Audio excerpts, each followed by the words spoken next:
అంటే మా పురుషులకైతే ఇట్లుండాలి, మహిళలకైతే ఇట్లుండాలి, యువకులకు విద్యార్థులకైతే ఇట్లుండాలి, రైతులు అట్లా అంటే ఒక వర్టికల్ని మాత్రమే మనం డిజైన్ చేస్తున్నాం ఇప్పటి వరకు. ఈ వర్టికల్స్ డిజైన్ చేయడం వల్ల ఒక పూర్తి స్థాయి ప్రణాళిక అభివృద్ధి అనేది మనం చేయలేకపోతున్నాం. ఉదాహరణ, మనకు సెల్ఫ్ హెల్ప్ గ్రూపులు ఉన్నాయి, స్వయం సహాయక సంఘాలు, మహిళా సంఘాలకు వాళ్ళకి సంబంధించిన బ్యాంకులో రుణాలు ఇచ్చి వాళ్ళని ఆర్థికంగా నిలబెట్టాలని ఒక ఆలోచన చేస్తారు. అంతవరకు అది కరెక్టే. కానీ నేనేం చేసిన, ఇదే మహిళలను నిరంతరంగా పనిచేయడానికి అవసరమైన ప్రణాళికలు రచించాలి అని చెప్పి నేను ఆర్టీసీ బస్సుల్లో మహిళలకు ఉచిత ప్రయాణం ఇచ్చిన. ఇది కేవలం మహిళ తన తల్లిగారింటికో లేకపోతే తనకు నచ్చిన మందిరాన్ని, దేవాలయాన్ని సందర్శించుకోవడానికో అని చాలామంది అనుకుంటున్నారు. కానీ అది కాదు. మహిళనే growth engine for any state, any country. So ఈ మహిళ ఎక్కడి నుంచి ఎక్కడికి, చేతి వృత్తి అయినా కానీ, కుల వృత్తి అయినా కానీ, ఉద్యోగ బాధ్యత అయినా కానీ, ఈరోజు గవర్నమెంట్ స్కూళ్ళలో 24-25లో 0 డ్రాప్ అవుట్స్ ఇన్ తెలంగాణ. నీతి ఆయోగ్ చెప్పింది, నేను చెప్పలేదు, చూసాను. ఎక్కువ మనం డ్రాప్ అవుట్స్ ఎక్కడున్నాయి, ఆడపిల్లల డ్రాప్ అవుట్స్. గ్రామాలలో 7th వరకు ఎడ్యుకేషన్ ఉంటే 8th పోవాలంటే పక్క ఊరికి పోవాలి. పక్క ఊరు పోవాలంటే తల్లిదండ్రులకు ఒక భారం. ఏ విధంగా పంపించాలనేది ఒక సమస్య, దానికి అయ్యే ఖర్చు ఏ విధంగా సమకూర్చుకోవాలనేది రెండో సమస్య, ఆడపిల్లలకు భద్రత ఉంటుందా లేదా అనేది మూడో సమస్య. కానీ నేను ఆర్టీసీలో ఉచిత ప్రయాణం ఇవ్వడం వల్ల ఏ విధంగా వెళ్ళాలనే సమస్య, ఆ ఖర్చులకు సంబంధించిన సమస్యను పరిష్కరించగలిగిన, రక్షణకు సంబంధించి తీసుకోవాల్సిన చర్యలు తీసుకున్నాం. సో ఆడపిల్లలు చదువు నుంచి దూరం కాకుండా మనం ఈ ప్రణాళిక వచ్చింది. ఈరోజు ఇదే మహిళలు తాము ఉద్యోగానికి కానీ ఎక్కడికి వెళ్ళినా నెలకు దాదాపుగా ఒక 10,000 రూపాయల సేవింగ్స్ ఉన్నాయి మహిళలకు. 28 నెలలలో ఆర్టీసీకి 10,000 కోట్ల రూపాయలు రాష్ట్ర ప్రభుత్వం చెల్లించింది. నీకు తెలుసు, రాష్ట్ర ప్రభుత్వంలో ఆర్టీసీ ఒక 50,000 మంది కార్మికులు, 50,000 కుటుంబాల ఆధారపడ్డ సంస్థ. గత ప్రభుత్వంలో దాదాపుగా 2 నెలలకు పైగా దీక్ష, ధర్నాలు, బంధులు మొత్తం ఎక్కడొక్కడ ఉండి 60-70 మంది డ్రైవర్లు, కండక్టర్లు ఆత్మహత్యలు చేసుకున్న పరిస్థితి. దివాలా తీసి ఆర్టీసీ మూసేస్తుండ్రు, ఆర్టీసీని ప్రైవేట్ పరం చేస్తుండ్రు అని ఆ రోజు ఉండే. మీరు కూడా జర్నలిస్ట్గా రిపోర్ట్ చేసి. కానీ ఈరోజు నేను లాభాలకు తీసుకొచ్చిన. ఈరోజు ఆర్టీసీ ప్రాఫిట్ మేకింగ్ ఇన్స్టిట్యూషన్. మీరు 10,000 కోట్లు చెల్లించి, ఈ 10,000 కోట్లు ఎవ్రీ మంత్ నేను 350 కోట్ల రూపాయలు మహిళలను ఆర్టీసీలో ఉచిత ప్రయాణం ద్వారా రాష్ట్ర ప్రభుత్వం నుంచి ప్రతి నెల ఆర్టీసీకి నేను 350 కోట్ల రూపాయలు చెల్లించడం వల్ల driver same, conductor same, bus same, diesel same, వ్యవస్థ సేఫ్. అంతకుముందు 40% ఉన్న ఆక్యుపెన్సీ ఉన్న ఆర్టీసీ బస్సు ఈరోజు 98%కు తీసుకొచ్చిన నేను. ఏ బస్సు ఖాళీగా పోతలేదు. ఆ ఖాళీగా తిరిగే బస్సులలో మహిళలు ప్రయాణించడం వల్ల ఆర్టీసీకి ఆదాయం రావడమే కాకుండా సంస్థ నిలదొక్కుని ఈరోజు ఆ సంస్థ లాభసాటిగా మారింది. సో మీరు పర్సన్ సెంట్రిక్ డెవలప్మెంట్ గురించి మాట్లాడుతున్నారు. పర్సన్స్ అంతా సెక్షన్స్గా డెవలప్ అవుతే స్టేట్ డెవలప్ అవుతుంది విజన్. నేను ఇంక్లూజివ్నెస్ గురించి చెప్తున్నా. అంటే ఇప్పుడు మనం ఇచ్చేది నీకు లాభము, ఇది ఇచ్చినావు, నువ్వు జేబులో వేసుకుంటే అది నీ దగ్గర అయిపోతుంది. కానీ ఒక సంస్థ మహిళలకు ఉచిత ప్రయాణం ఇచ్చినప్పుడు మహిళ వ్యాపారం చేసుకోగలుగుతుంది, చదువుకోగలుగుతుంది, సెల్ఫ్ హెల్ప్ గ్రూప్స్లలో తిరగలుగుతుంది, ఉద్యోగానికి వెళ్ళగలుగుతుంది. 10,000 రూపాయలు ఒక మహిళ సేవింగ్ చేసుకోవడం వల్ల తన పిల్లల్ని చదివించుకోగలుగుతుంది, తన పిల్లల్ని మంచి స్కూళ్ళకు పంపించుకోగలుగుతుంది, పిల్లలకు మంచి బట్టలు కొనుక్కోగలుగుతుంది, కుటుంబాన్ని గౌరవంగా, సమాజంలో కుటుంబ గౌరవాన్ని పెంచడానికి మహిళ ప్రయత్నం చేస్తుంది. నేను ఇచ్చిన డబ్బుల వల్ల ఆర్టీసీ సంస్థ నిలబడ్డది. ఈరోజు ఒక సంస్థను నిలబెట్టే పని అంటే this is inclusiveness, sustainability model ఇది. అంటే ఒక దగ్గర ఇచ్చే సంక్షేమము దానికే పరిమితం కాబట్టి దానివల్ల ఒక సంస్థ బతుకుతే. ఈరోజు ఆర్టీసీలో గతంలో డీజిల్ బస్సులు ఉండేటివి. Hyderabad, greater Hyderabad core urban region, outer ring road inside 2,053 square కిలోమీటర్లు. This is called core urban region మేము డిఫైన్ చేసినాం. 2,854 ఆర్టీసీ బస్సులు ఉన్నాయి. ఇవన్నీ డీజిల్ మీద ప్రయాణం చేస్తున్నాయి. ఈరోజు ఆర్టీసీ లాభసాటికి ఎప్పుడు వచ్చిందో డీజిల్ బస్సుల వల్ల కాలుష్యం వెదజల్లుతుంది. ప్రతి సంవత్సరం ఆర్టీసీ 10,000 బస్సులు నడిపించడానికి 2,000 కోట్ల రూపాయలు డీజిల్ పర్చేజ్ చేస్తుంది. సో ఇప్పుడు ఈ డీజిల్ బస్సులను అన్నిటిని కూడా మార్చి నేను ఈవీ బస్సులు కొంటున్నా.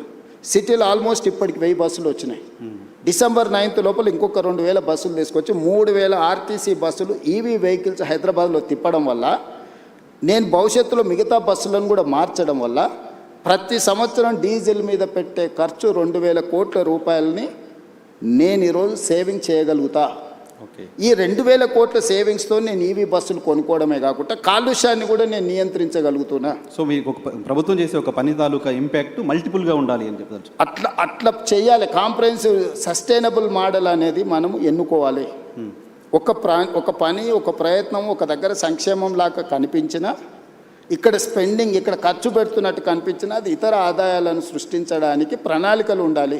ఓకే. సో నేను మహిళలకు ఉచిత బస్సు ఇచ్చింది కేవలం మహిళలు ఓట్లు వేయించుకోవడానికి, మహిళలు బస్సులో ప్రయాణం చేయడానికి ఇచ్చేసిండే రేవంత్ రెడ్డి అని చూస్తున్నాను. నేనేం చెప్తున్నా, ఒక మహిళ కులవృత్తి కానీ, చేతి వృత్తి కానీ, ఉద్యోగం కానీ, ఉపాధి కానీ, చదువు కానీ వీటన్నిటికీ తనకు ఒక శక్తిని ఇస్తున్నా. సో అది ఓకే, మహిళలకు సంబంధించి సరే, దానికి సంబంధించిన ఇంపాక్ట్ మీరు అంతా చెప్పారు. ఓకే, బట్ 1 ట్రిలియన్ ఎకాడమీ నేను చేస్తాను 34 వరకు అని చెప్పి మీరు ఒక మాట్లాడుతున్నారు కంటిన్యూస్గా. మొత్తం దేశ జీడీపీలో 10% మేము కాంట్రిబ్యూట్ చేయాలనుకుంటున్నామని చెప్తున్నారు. సో దీంతో సాధ్యమవుతుందా? ఇంకేదో పెద్ద పెద్ద పెట్టుబడులు రావాల్సిన అవసరం ఉంటుంది, ఇంకా చాలా చేయాల్సిన అవసరం? Yes YNR, I do agree. నేను ఇంతకు నీకు ప్రారంభంలోనే చెప్పిన, ఒక శాఖకు సంబంధించో ఒక చిన్న ఏరియాకి సంబంధించో మనం డిజైన్ చేస్తున్నాం. కార్పొరేట్ కంపెనీస్ కూడా వాళ్ళు కూడా వాళ్ళ ఫైనాన్షియల్ ఎట్లా ఉండాలి, ఫ్యూచర్ ఎక్స్పాన్షన్ ఎట్లా ఉండాలి, దాని రిసోర్సెస్ ఎట్లా ఉండాలా, దాన్ని మినిమం ఎక్స్పెండిచర్ మ్యాక్సిమం ప్రాఫిట్ ఎట్లా ఉండాలి, ఎట్లయితే ప్రణాళిక చేస్తారో రాష్ట్రాలకు కూడా ప్రణాళిక ఉండాలి. నేను ఓపెనింగ్ రిమార్క్స్లో చెప్పిన, ప్రజలు ఉంటారు, పార్టీలు ఉంటాయి, ప్రభుత్వాలు మారుతూ ఉంటాయి. మారిన ప్రభుత్వానికి భవిష్యత్తు పట్ల ఒక స్పష్టత ఉండాలి. ఆ స్పష్టతనే ప్రణాళిక రూపంలో మనం రచించుకోవాలి. ఇప్పటివరకు భారతదేశంలో ఏ రాష్ట్రానికి కూడా కాంప్రహెన్సివ్ డిజైన్ అనేది లేదు, కాంప్రహెన్సివ్ పాలసీ లేదు. అందుకే నేను తెలంగాణ రాష్ట్ర ముఖ్యమంత్రిగా బాధ్యతలు చేపట్టిన తర్వాత నా 17 years అపోజిషన్ ఎక్స్పీరియన్స్, నేను జడ్పీటీసీ ప్రతిపక్షంలోనే, ఎమ్మెల్సీ ప్రతిపక్షమే, ఎమ్మెల్యే ప్రతిపక్షమే, ఎంపీ ప్రతిపక్షం. 17 yearsలో నేను ముఖ్యమంత్రి అయ్యే వరకు నేను ప్రతిపక్షంలో ఉన్నా. ఏ రోజు కూడా అధికారంలో లేను, అధికార పార్టీలో కూడా లేను. కానీ 17 సంవత్సరాల సుదీర్ఘ నా ప్రతిపక్షంలో ఉన్న నాకున్న అనుభవం, సమస్యలు చూసిన కోణం, సమస్యల్ని ప్రత్యక్షంగా ఏ విధంగా పరిష్కరించవచ్చు అన్న ఉన్న ఆలోచనతో తెలంగాణ కోసం ఒక పాలసీ డాక్యుమెంట్ని తయారు చేసి, ఆ పాలసీ డాక్యుమెంట్ పేరే తెలంగాణ రైజింగ్ 2047. ఈ పాలసీ డాక్యుమెంట్ ఉండాలన్నది నా ఆలోచన. పాలసీలో చాప్టర్స్ అనేటివి నేను రాసినవి కాదు. ఓ సత్యనాథెల్ల ఇందులో ఉన్నాడు, సంతను నారాయణ ఉన్నాడు, లేకపోతే world bank chairman Ajay Banga ఉన్నాడు, లేకపోతే రఘురామరాజన్ ఎక్స్ ఆర్బీఐ గవర్నర్ ఉన్నాడు, NITI Aayog government of India vice chairman Suman Bery ఉన్నాడు, ఐఎస్బీ ఇన్స్టిట్యూట్ ఇక్కడ ఏదైతే ఉన్నదో one of the best institute in the world, ISB మా policy document partner, NALSAR university మా పాలసీ డాక్యుమెంట్ పార్ట్నర్, ఓకే, తో Great Britain prime minister Tony Blair అతను మా దాంట్లో, అది ఇప్పుడు ఫార్మర్ ప్రైమ్ మినిస్టర్, అతను మా పాలసీ డాక్యుమెంట్లో పార్ట్నర్.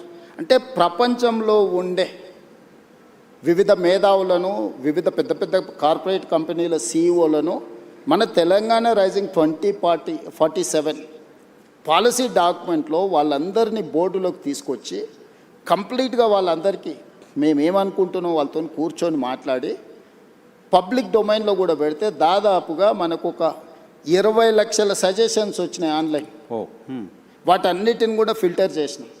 అందులో ఉండే ఎస్సెన్స్ అంతా వాళ్ళు ఇచ్చిన సూచనలు, సలహాలు, అది విద్యార్థులకు కావచ్చు, లేకపోతే నిరుద్యోగుల కోసం కావచ్చు, లేకపోతే ఉమెన్ కోసం కావచ్చు, లేకపోతే ఐటీ పాలసీ కావచ్చు, ఇండస్ట్రియల్ పాలసీ కావచ్చు, లేకపోతే ఏఐ కావచ్చు, ఇట్లా చెప్పుకుంటూ వెళ్తే ప్రతి వర్టికల్ మీద ఆల్మోస్ట్ 8 months కంటిన్యూస్గా చీఫ్ సెక్రటరీ నుంచి ప్రతి ఆఫీసర్ని ఇందులో పెట్టి, ఒక గ్రూప్ ఆఫ్ ఆఫీసర్స్ని పెట్టి, గ్రూప్ ఆఫ్ మినిస్టర్స్ని పెట్టి కన్సెన్సస్ బిల్డ్ చేసి ప్రపంచ దేశంలో ఉన్న ప్రతి ఒక్కరిని మన పాలసీ డాక్యుమెంట్లో ఇంక్లూడ్ చేసి ఇక్కడ ఉన్న నైసర్గిక స్వరూపాన్ని వివరించి, ఇప్పుడు కాశ్మీర్లో ప్లాన్ చేసుకుంటే కాశ్మీర్కు తగ్గట్టు చేసుకోవాలి.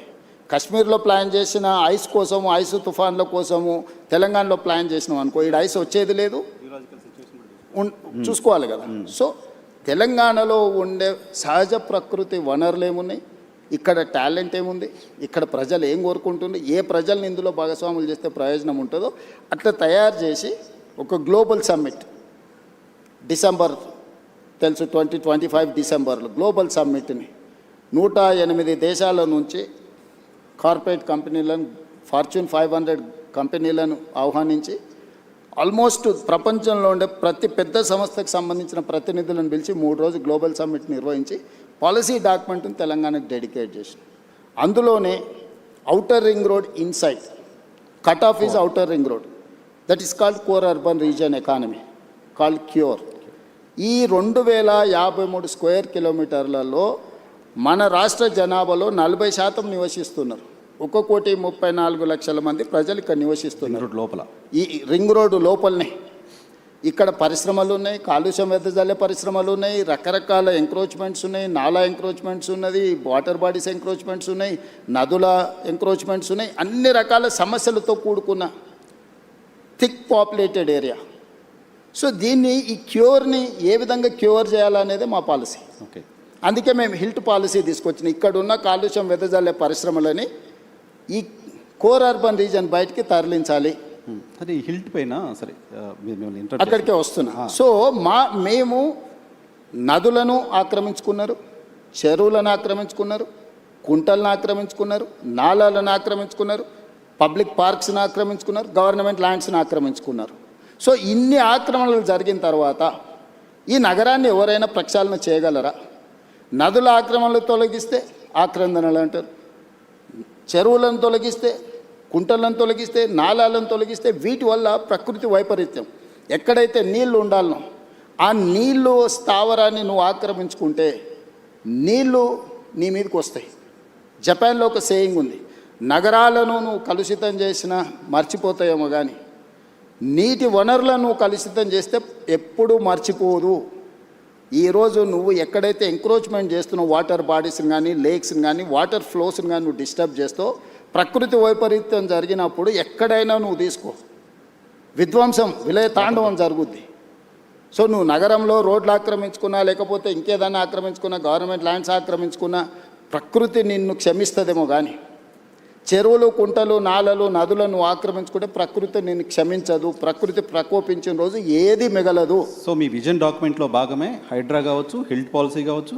ఎస్, నేను నేను తీసుకొచ్చిన ఏ పాలసీ కూడా ఈ నగరాన్ని ఒక ఆపరేషన్ చేస్తున్నప్పుడు పేషెంట్కి మత్తు ఇచ్చి ఆపరేషన్ చేస్తారు కదా, బట్ మీరు జనాలను మెంటల్గా ప్రిపేర్ చేయకుండా, మీ విజన్ ఏంటో ప్రాపర్గా చెప్పకుండా అలా చేయడం అలా చేశారు. చాలామంది ఆక్రదనలు, ఇంట్లో బట్టలు తీసుకోవడానికి కూడా అవకాశం లేకుండా కూర్చొని ఇటువంటి ఒక విమర్శలు ప్రభుత్వం ఫేస్ చేయడం ఉంది. డెఫినెట్గా ఉంది. ఇంప్లిమెంట్ చేసేటప్పుడు వార్ జరిగినప్పుడు అందరు సైనికులే చచ్చిపోరు, యుద్ధం జరిగినప్పుడు కొంతమంది అమాయకులు కూడా చచ్చిపోతారు. అట్లని ఎవరు యుద్ధం ఆపరు. బాంబు వేయకుంటే ఇటు సివిలియన్ ఉన్నాడా, ఇటు సైన్యం ఉందా, ఇది చూస్తారా? యుద్ధం జరిగినప్పుడు యుద్ధం అనేది యుద్ధ నీతే అట్లాంటిది. నెలల కొద్ది, సంవత్సరాల కొద్ది మేము స్పష్టంగా చెప్తున్నాం, ఇక్కడ ఆక్రమించుకున్నారు, నోటీసులు ఇస్తున్నాం, సంస్కరణ యుద్ధం అవుతుందా? సంస్కరించడం ఇప్పుడు జరుగుతూ ఉంది కదా. సంస్కరణలు అనేది ఇప్పుడు యుద్ధం లాంటిదే. ఈరోజు నేను ఆక్రమించుకున్న చెరువులు ఎవరు? ఆక్రమణదారులే కదా. నేను వెళ్ళి ఒక కాలనీ జూబ్లీ హిల్స్ను డిమాలిష్ చేసి నేనేం చెరువు కడతా అంటలేనే. దుర్గం చెరువును ఆక్రమించుకుంటే అవి తొలగిస్తున్నా. మీరు ఎన్కన్వెన్షన్ చేసినప్పుడు ప్రభుత్వం చాలా మంది చప్పట్లు. నేను అదే చెప్తున్నా, 3 ఎకరాలు ఇప్పుడు మనం ఇక్కడ చర్చిస్తే బాగుండదు, ఎందుకంటే అతను వాలంటీర్గా ముందుకు వచ్చి సరెండర్ చేసిన తర్వాత అది వేరే విషయం. ఒక సెలబ్రిటీ ప్రజలకు అందరికి ఆదర్శంగా ఉండే వ్యక్తులు తుమ్మిడికుంటను మొత్తం ఆక్రమించుకొని ఫంక్షన్ హాల్ కట్టుకుంటుంటే రెగ్యులర్గా మనం అందులో ఫంక్షన్ చేసుకుంటున్నాం. ఆ నీళ్ళు ఎక్కడికి వెళ్తున్నాయి? కాలనీల మీదకి వస్తున్నాయి. కానీ విజన్ డాక్యుమెంట్ని అమలు చేస్తున్న క్రమంలో పొలిటికల్గా కూడా మీరు పొలిటికల్ పార్టీ రిప్రజెంటేటివ్ రేపు మళ్ళీ 51% మీకు అన్నట్టు కావాలి, చూసుకోవాల్సిన అవసరం ఉందా? ఎస్, నేను ఒప్పుకుంటా. కానీ ఏది నా కోసం చేస్తలేను, నా ఇంటి కోసం చేస్తలేను. నేను ఈ సమాజం కోసం, భవిష్యత్ తరాల కోసం చేస్తున్నాను. కొంత తిట్లైనా నేను భరిస్తా. నా స్వార్థం కోసం నేను పార్కుని, కేబీఆర్ పార్కు కబ్జా పెట్టుకుంటే తిడితే అది తప్పు. లేకపోతే రోడ్డును ఆక్రమించి నేను ఏదన్నా సొంతానికి చేసుకుంటే అది తప్పు. లేకపోతే పలానా గవర్నమెంట్ ల్యాండ్ ఆక్రమించి నా మిత్రుడికి ఎదురుగానే బదిలీ చేస్తే నా తప్పు. నేను చేస్తున్న నదుల ఆక్రమణ తొలగిస్తున్నా. తిట్టుకుంటే తిట్టుకుంటాడు. నేను ఎవరి కోసం చేస్తున్నా? నా ఇంటికి తీసుకెళ్ళడానికి చేస్తలేని, ఈ ప్రజల కోసం చేస్తున్నా. నది ఇప్పుడు మూసీ నది ఉంది, గోదావరి నది ఉంది, కృష్ణా నది ఉంది. దుర్మార్గంగా దాన్ని చెరబట్టి మేము విధ్వంసం చేస్తాము అని అంటే, ఆ విధ్వంసం చేసేటోని నేను అడ్డు తొలగిస్తే నన్ను తిడతారు. తిట్టని డెఫినెట్గా తిడతారు. బెనిఫిషియర్సు వాళ్ళ వెనకాల ఉన్నోళ్ళు తిడతారు. ఇప్పుడు చెరువులు, ఎన్ని చెరువులు నేను చేసినా, ఇప్పుడు బతుకమ్మ కుంట మీరు పోయి చూడండి. ఈరోజు బతుకమ్మ కుంట ఆక్రమించుకున్నాను ఏ పార్టీ నాయకుడు? ఆ నాయకులకు హెలికాప్టర్లో ఆ కుంటను ఆక్రమించుకోవడానికి సహకరించినందుకు గులాబీ పూలు వెదజల్లిండి హెలికాప్టర్లో. ఎక్కడి నుంచి వచ్చింది ఆ సొమ్ము? బతుకమ్మ కుంట ఆక్రమించుకొని 10 ఎకరాలు అమ్ముకుంటే ఆ సొమ్ము వచ్చింది. ఆయన వాళ్ళకు గొప్ప నాయకుడు. నేను అది తొలగించేసి కొట్టేసి బతుకమ్మ కుంటను నేను రిస్టోర్ చేసిన దాని పేరే బతుకమ్మ Definitely కుంట. సార్, అది డెఫినెట్గా అచీవ్మెంట్ గానే చూడాలి. బతుకమ్మ గుంట కావచ్చు, ఇంకా కొన్ని తుమ్మిడికుంట చేశారు. కావచ్చు, తుమ్మిడికుంట లేకపోతే నల్లజరు కుకట్పల్లిలో కావచ్చు, ఆక్రమించుకున్న- బుమ్రక్దౌలా కావచ్చు. బుమ్రక్దౌలా ఇప్పుడు ఒకప్పుడు నిజాం ఉన్నప్పుడు తాగడానికి నీళ్ళ నుంచి మొత్తం అక్కడ నుంచే తీసుకెళ్ళి కంప్లీట్గా ఆక్రమించుకున్నారు. నేను పొలిటికల్ ఎవరిని స్పేర్ చేయలే. అక్కడ ఎంఐఎం లీడర్స్ అబ్జెక్షన్ చేసారు, ఇక్కడికి వస్తే బీఆర్ఎస్ లీడర్లు అబ్జెక్షన్ చేసారు, ఇంకొక దగ్గరకు వస్తే కుక్కట్పల్లిలో ఇంకొకరు అబ్జెక్షన్ చేసారు, అందరు తిట్టారు. మీరు బీఆర్ఎస్కో ఎంఐఎంకో ఎవరికో ఆన్సర్ చేయాల్సిన అవసరం లేదు. కానీ పేదవాళ్ళు ఎవరైతే ఇబ్బంది పడుతున్నారో కొన్ని విజువల్స్ చూస్తే బాధ అనిపిస్తుంది సార్. ఎస్, డెఫినెట్గా నాకు కూడా బాధ అయింది. వాళ్ళకి హోప్ ఎవరు? మీరే, ఇంకా ఎవరు కాదు కదా. వాళ్ళకి హోప్ నేనే వాళ్ళకి ఏమన్నా న్యాయం చేస్తా అన్న నమ్మకంతోనే నన్ను ముఖ్యమంత్రి చేశాను. అందుకే వాళ్ళకి డబుల్ బెడ్ ఇండ్లు ఆఫర్ ఇచ్చిన, మంచి వాళ్ళ పిల్లలకు స్కూల్ ఆఫర్ ఇచ్చిన, వాళ్ళకి కావాల్సిన సహాయం అందిస్తా అని చెప్పిన. నేను నిస్సహాయాన్ని ఎక్కడ? నువ్వు ఆక్రమించుకున్న చెరువులు మాత్రమే నేను ఉంటా అంటే నేను నిస్సహాయాన్ని. ఓకే, నేను స్పష్టంగా చెప్తున్నా, మూసీ నదిని ఆక్రమించుకున్న వాళ్ళకి నేను క్లియర్గా చెప్తున్నారు, మీకు ఇల్లు కట్టిస్తా, స్కూల్ కట్టిస్తా, హాస్పిటల్ కట్టిస్తా, మీకు ఆర్థిక సహాయాన్ని అందిస్తా, మీరు వ్యాపారం చేసుకోండి, మీ పిల్లల్ని చదివించుకోండి, వాళ్ళ భవిష్యత్తు తీర్చిదిద్దుకోండి, ప్రభుత్వం ఉదారంగా ముందుకు వచ్చి మిమ్మల్ని ఆదుకుంటుందని చెప్తే లేదు మేము మూసీలనే ఉంటాము అని వాళ్ళని కొంతమంది పరోక్షంగా ప్రోత్సహిస్తారు. ఓకే, నేను అది కూడా చెప్పిన, అదే ఏరియాలో మీకు ఉద్యోగ ఉపాధి అవకాశాలు ఉంటే ప్రభుత్వ భూమి తీసి మీకు ఇండ్లు కట్టిస్తానే స్వామి. ఆ ఏరియాలో మీరు అక్కడి నుంచి ఎక్కడికో కూడా తరలించండి మిమ్మల్ని. ఏ ఏరియాలో అయితే మూసీ నదిలో ఎవరు మూసీలో బతకాలని కోరుకోరు కదా, స్మెల్తో. ఈరోజు వైఎన్ఆర్ నిన్న క్వశ్చన్ అడుగుతా, గంగా పేరు మీద, యమునా పేరు మీద, సరస్వతి పేరు మీద, ఇట్లాంటి గోదావరి పేరు మీద, కావేరి పేరు మీద, కృష్ణా పేరు మీద, అన్ని నదుల పేర్ల మీద ఆడపిల్లలు పెట్టుకున్నారా తల్లిదండ్రులు? ఏ తల్లిదండ్రులైనా మూసీ పేరు పెట్టుకున్నారా? మూసీ కూడా నదే కదా. మూసీ నది బిడ్డ పేరు ఎవరైనా పెట్టుకున్నారా? ఎందుకు? పొల్యూటెడ్ మూసీ అంటేనే మురికి పర్యాయ పదంగా మార్చిండ్రు. దీనికి కారణం ఎవరు? గత పాలకులు కాదా? మూసీ కూడా గొప్పగా ఉండాలని నేను స్వప్నం, నా కళ. నేను గొప్ప నదిని నేను ఈ నగరానికి ఇవ్వాలనుకుంటున్నా. నేరం ఎట్లయిద్ది? ఓకే, గతంలో ఎవరు చేసినా నేరమే, ఇప్పుడు కరెక్ట్ సో చేయాలి. ఇప్పుడు ఆ నేరాన్ని సరిదిద్దాలనుకుంటున్నా. నేనేమంటున్నా అంటే నేరం జరిగింది కదా అని చూసి చూడనట్టు నేను వదిలేదలుచుకోలేదు నర్సింగ్. నేను ఒక గ్రామీణ ప్రాంతం నుంచి వచ్చిన, వ్యవసాయ కుటుంబం నుంచి వచ్చిన, నాకు మంచి తెలుసు, చెడు తెలుసు, విచక్షణ ఉంది నాకు. పేదల సమస్యలను చూడడానికి అమెరికాలో చదువుకొచ్చుకున్నామని గొప్పగా చెప్పుకునేటోళ్లకు బెంచ్ కారులో పోయి చూడడానికి ఎక్స్కర్షన్ లాంటిది పేదరికం. ఎక్కడైతే పేదరికం ఉంటుందో ఆ పేదరికంలోనే, ఆ ప్రాంతంలోనే పుట్టి ఆ పేదరికాన్ని చూసుకుంటే నేను ఇక్కడికి వచ్చిన. నాకు పేదరికం గురించి, పేదల గురించి ఎవ్వరు చెప్పాల్సిన పని లేదు. నేను పుట్టి పెరిగిందే, నేను పేదవాడిని అని కూడా చెప్పట్లేదు. చూశారు కదా గ్రామీణ ప్రాంతాల్లో పేదరికం ఎలా ఉంటుంది. మేము భూములు ఉన్నాము, అన్నీ మేము ఆర్థికంగా ఉన్నాం, కానీ మా చుట్టూతున్నది పేదలే కదా. వాళ్ళతోనే కలిసి బతుకొచ్చినాం కదా, మేము వాళ్ళతోనే పెరిగినాం కదా. ఓకే, ఎంప్లాయ్మెంట్ కూడా గడిచిన ఎన్నికల్లో మిమ్మల్ని మీరు రాష్ట్రం అంతా, తెలుగుదేశంలో ఉన్న, కాంగ్రెస్ పార్టీలో ఉన్న రాష్ట్రం అంతా చాలా పర్యటనలు చేశారు, చాలా మందికి చేయగలిపి ఉంటారు. మీరు ఎవరో తెలియని వాళ్ళు, మేము చూడని వాళ్ళు కూడా రేవంత్ అన్న వస్తే ఉద్యోగాలు వస్తాయనే ఆశతో చాలామంది నిరుద్యోగులు ఓట్లేశారు. సో ఇప్పుడు ఒక స్కిల్ యూనివర్సిటీ అనేది తీసుకొచ్చారు. స్కిల్ యూనివర్సిటీ ఏ రకంగా గేమ్ చేంజర్ అవుతుంది ఎంప్లాయ్మెంట్లో తెలంగాణకి? సో నేను ఇప్పుడు నీ క్యూర్ మాత్రమే చెప్పిన. Outer ring road inside 160 kilometre radius ఉన్నది, మధ్యలో ఉన్నది క్యూర్. ఇది 2053 కిలోమీటర్స్, 1,34 lakh పాపులేషన్. ఇప్పుడు రీజనల్ రింగ్ రోడ్ ఏర్పాటు చేసుకోబోతున్నాం మనం, 360 kilometres. Outer ring road outside, regional ring road inside, PURE peri urban region economy. ఇక్కడ పరిశ్రమలు, ఇన్ఫ్రాస్ట్రక్చర్ క్రియేట్ చేయాలని పెట్టుకున్నాం. మేము నగరాల్లో నిర్మించదలుచుకున్నాం, పరిశ్రమల కోసం ఇప్పుడు ఇక్కడ నుంచి తరలించే పరిశ్రమలకు అక్కడ ఇవ్వదలుచుకున్నాం. మన దగ్గర చదువుకున్న నిరుద్యోగులకు సాంకేతిక నైపుణ్యాన్ని నేర్పి ఉద్యోగ ఉపాధి అవకాశాలు ఇవ్వదలుచుకున్నాం. ఇలా జీసీసీ సెంటర్స్ వచ్చినా, డేటా సెంటర్స్ వచ్చినా, ఐటీ సంస్థలు వచ్చినా, ఇతర పరిశ్రమలు వచ్చినా, వీటన్నిటినీ పెరీ అర్బన్ రీజియన్ ఎకానమీలో మనం అంటే ఇక్కడ ఫెసిలిటేట్ చేయదలుచుకున్నాం. Regional ring road outside అది ఆల్మోస్ట్ ఒక 10,000 స్క్వేర్ కిలోమీటర్స్ ఉంది peri urban. Regional ring road outside Telangana ఇంకొక 1,00,000 స్క్వేర్ కిలోమీటర్లు ఉంది. అంటే తెలంగాణ మొత్తం 1,12,000 స్క్వేర్ కిలోమీటర్లు ఉంటే 2,000 స్క్వేర్ కిలోమీటర్లేమో క్యూర్ కింద తీసుకున్నాం, 10,000 స్క్వేర్ కిలోమీటర్లు ప్యూర్ కింద తీసుకున్నాం, 1,00,000 square kilometre RARE rural agricultural region economy. So కంప్లీట్గా ఒకటేమో సర్వీస్ సెక్టర్, రెండవది మ్యానుఫ్యాక్చరింగ్ సెక్టర్, మూడవది అగ్రికల్చర్ సెక్టర్. సో తెలంగాణ రాష్ట్రానికి రాబోయే 100 సంవత్సరాలకు అవసరమైన ఒక ప్రణాళికను, ఒక పాలసీ డాక్యుమెంట్ను తెలంగాణ రైజింగ్ 2047 అని ఈ దేశంలోనే మొట్టమొదటిసారి తెలంగాణ రాష్ట్రం అడాప్ట్ చేసుకున్నది. మేము ఆ పాలసీని ఎగ్జిక్యూట్ చేయడానికి ప్రయత్నం చేస్తున్నాం, రోడ్ మ్యాప్ వేస్తున్నా నేను. Okay. ఈరోజు ఫ్యూచర్ సిటీ 30,000 ఎకరాలలో ఒక కొత్త నగరాన్ని నిర్మించాలనుకుంటున్నాం. ఇప్పటివరకు ఈ దేశంలో కొత్త నగరం కోసం ఎవరైనా ఆలోచన చేసిరా?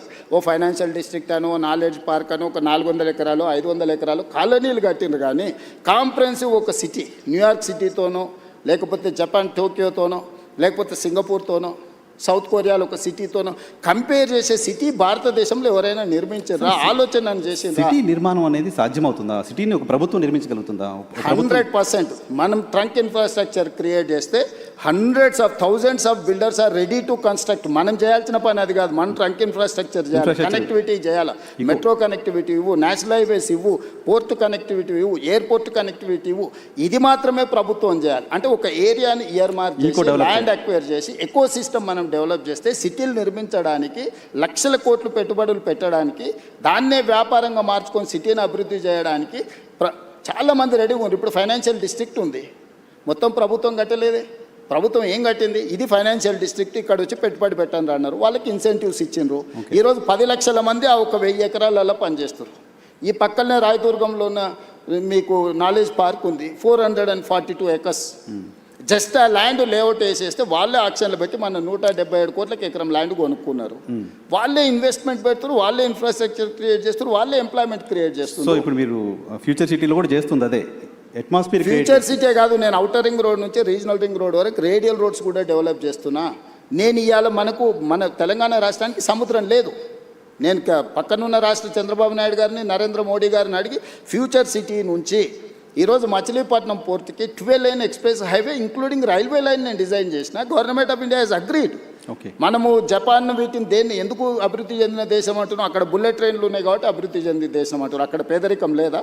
చైనాలో పేదరికం లేదా? ఎందుకు 2 అవర్స్లో ఎక్కడికైనా చేర్చుకునేది? ఈరోజు కేంద్ర ప్రభుత్వం 7 బుల్లెట్ ట్రైన్లు ఇస్తే 7లో 3 నేను తెలంగాణ రాష్ట్రానికి తీసుకొచ్చిన. ఈరోజు శంషాబాద్ను ఒక హబ్గా చేసి, Shamshabad Bengaluru, Shamshabad Chennai via Amaravati, Shamshabad Mumbai via Pune. So ఈరోజు ఇన్ని కనెక్టివిటీస్ని డెవలప్ చేయడానికి రైల్ కనెక్టివిటీ తీసుకొచ్చిన, రోడ్ కనెక్టివిటీ తీసుకొస్తున్నా. ఈరోజు నేను పోర్ట్ కనెక్టివిటీ తీసుకొస్తున్నా. ఇవన్నీ ఇన్నేళ్ళు ఎందుకు చేయలేదు? 10 ఏళ్ళు తెలంగాణ వచ్చినాక ఒక్కరోజు కూడా ఆలోచన చేయలేదే వీళ్ళు. ఇప్పుడు చేస్తుంటే అడ్డం పెడతారు. ఫ్యూచర్ సిటీ కట్టనే లేవు, ఫ్యూచర్ లేని వ్యక్తి ఫ్యూచర్ సిటీ కడతాడంటే నా ఫ్యూచరు 17 సంవత్సరాలు నా గ్రోత్ చూస్తే వాళ్ళకే కాదు, వాళ్ళ తాతలకు కూడా అర్థమైంది ఈ ఫ్యూచర్ అయితే నా ఫ్యూచర్ ఏందనేదాన్ని. నా ఫ్యూచర్ వాళ్ళు కాదు డిసైడ్ చేయాల్సింది, ప్రజలు డిసైడ్ చేసారు నా ఫ్యూచర్ని. సార్ ఇంకొక క్వశ్చన్ ఉంది, దీనికి సంబంధించి తీసుకొని నేను మిగతా పొలిటికల్ ఇష్యూస్లోకి వెళ్తాను. మీరు చాలా సందర్భాలు క్లెయిమ్ చేసుకుంటారు, నేను ఒక రియల్ ఎస్టేట్ పర్సన్ని, నేను రియల్ ఎస్టేట్ నా వ్యాపారం, నా బ్రతుకు తెరవదే అదే చేసి వచ్చాను అని చెప్తారు.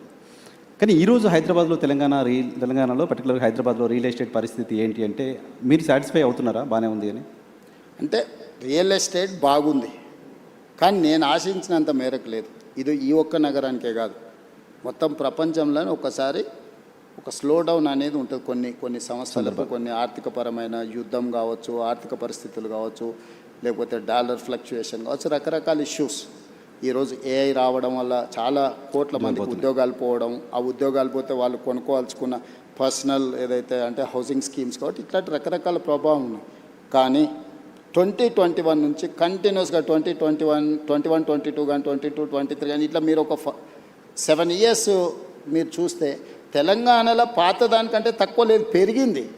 కాకపోతే నేనెంత ఆశించే ఎంత వేగంగా నేను చేయాలనుకుంటున్నానో ఆ సిస్టమ్ లేదు. కానీ కంపారిటివ్లీ ప్రీవియస్ గవర్నమెంట్ కానీ ప్రీవియస్ ఇయర్ ఫైనాన్షియల్ స్టేటస్ని కానీ ఒకసారి క్యాలిక్యులేట్ చేస్తే ఎక్కడ కూడా తగ్గలేదు. నేను చెప్పడం కాదు, కంటిన్యూస్గా క్యాగ్ రిపోర్ట్స్ ఇస్తుంది, నీతి ఆయోగ్ రిపోర్ట్స్ ఇస్తుంది, జిఎస్టీ మీద రిపోర్ట్స్ వస్తున్నాయి, నివేదికలు, రెవెన్యూస్ చెప్తున్నాయి. సరే కొంతమంది సోషల్ మీడియాలో పెట్టుబడులు పెట్టి దాన్ని ఏదో వాళ్ళే రాసి వాళ్ళే చదివి వాళ్ళే అబద్ధాలు చెప్పి అబద్ధాలు వాళ్ళే చూసుకొని వాళ్ళే నమ్మి వాళ్ళే మోసపోతుండ్రు. నేను ఎందుకు చెప్తున్నా ఉప ఎన్నికలు ప్రజలు తీర్పిచ్చారు, సర్పంచ్ ఎన్నికల్లో ప్రజలు తీర్పిచ్చారు, మున్సిపల్ ఎన్నికలలో ప్రజలు తీర్పిచ్చారు. అయినా వాళ్ళు భ్రమలలో బతుకుతాం అంటే నాకు కావాల్సింది కూడా అదే. వాళ్ళ భ్రమలలో ఉండడమే నాకు కావాలి కదా. నా పని సులువు అవుతుంది చేసేదాన్ని. నేను ఎప్పుడు రియాలిటీలోనే ఉంటా. వైఎన్ఆర్ నీకు తెలుసు కదా బాగా, 20 సంవత్సరాల నుంచి అయితే నన్ను చూస్తున్నావు కదా. నాకు వాస్తవం అనేది వినడం నాకు ఇష్టం. వాస్తవ పరిస్థితుల మధ్యలోనే నేను ఉంటా. నేను ఊహాజనితమైన ప్రపంచంలో నేను ఉండను. ఎవరైనా ఊహించుకుంటే అది వాళ్ళ తప్పు. ఇప్పుడు వాళ్ళకి రకరకాల కోరికలు, అంటే వారసత్వ సంపద కింద, వారసత్వంలోనే విరాసత్ అంటారు తెలంగాణలో. అంటే పోలీస్ పటేల్ ఉన్నప్పుడు విరాసత్ కింద వచ్చేది. మా ముత్తాత పోలీస్ పటేలు, అది మా తాతకు వచ్చింది, ఇంట్లో పెద్దోడు కాబట్టి. ఆ తాత నుంచి మా నాయనకు వచ్చింది, మా నాయన నుంచి ఎన్టీఆర్ వచ్చి తొలగించాడు. మా నాయనకు ఉన్నప్పుడు కూడా మా అన్నదమ్ములలో పెద్దోడికి వస్తుందని మేము అనుకున్నాం. విరాసత్తులు వస్తాయి, ఆస్తులు కూడా వస్తాయి.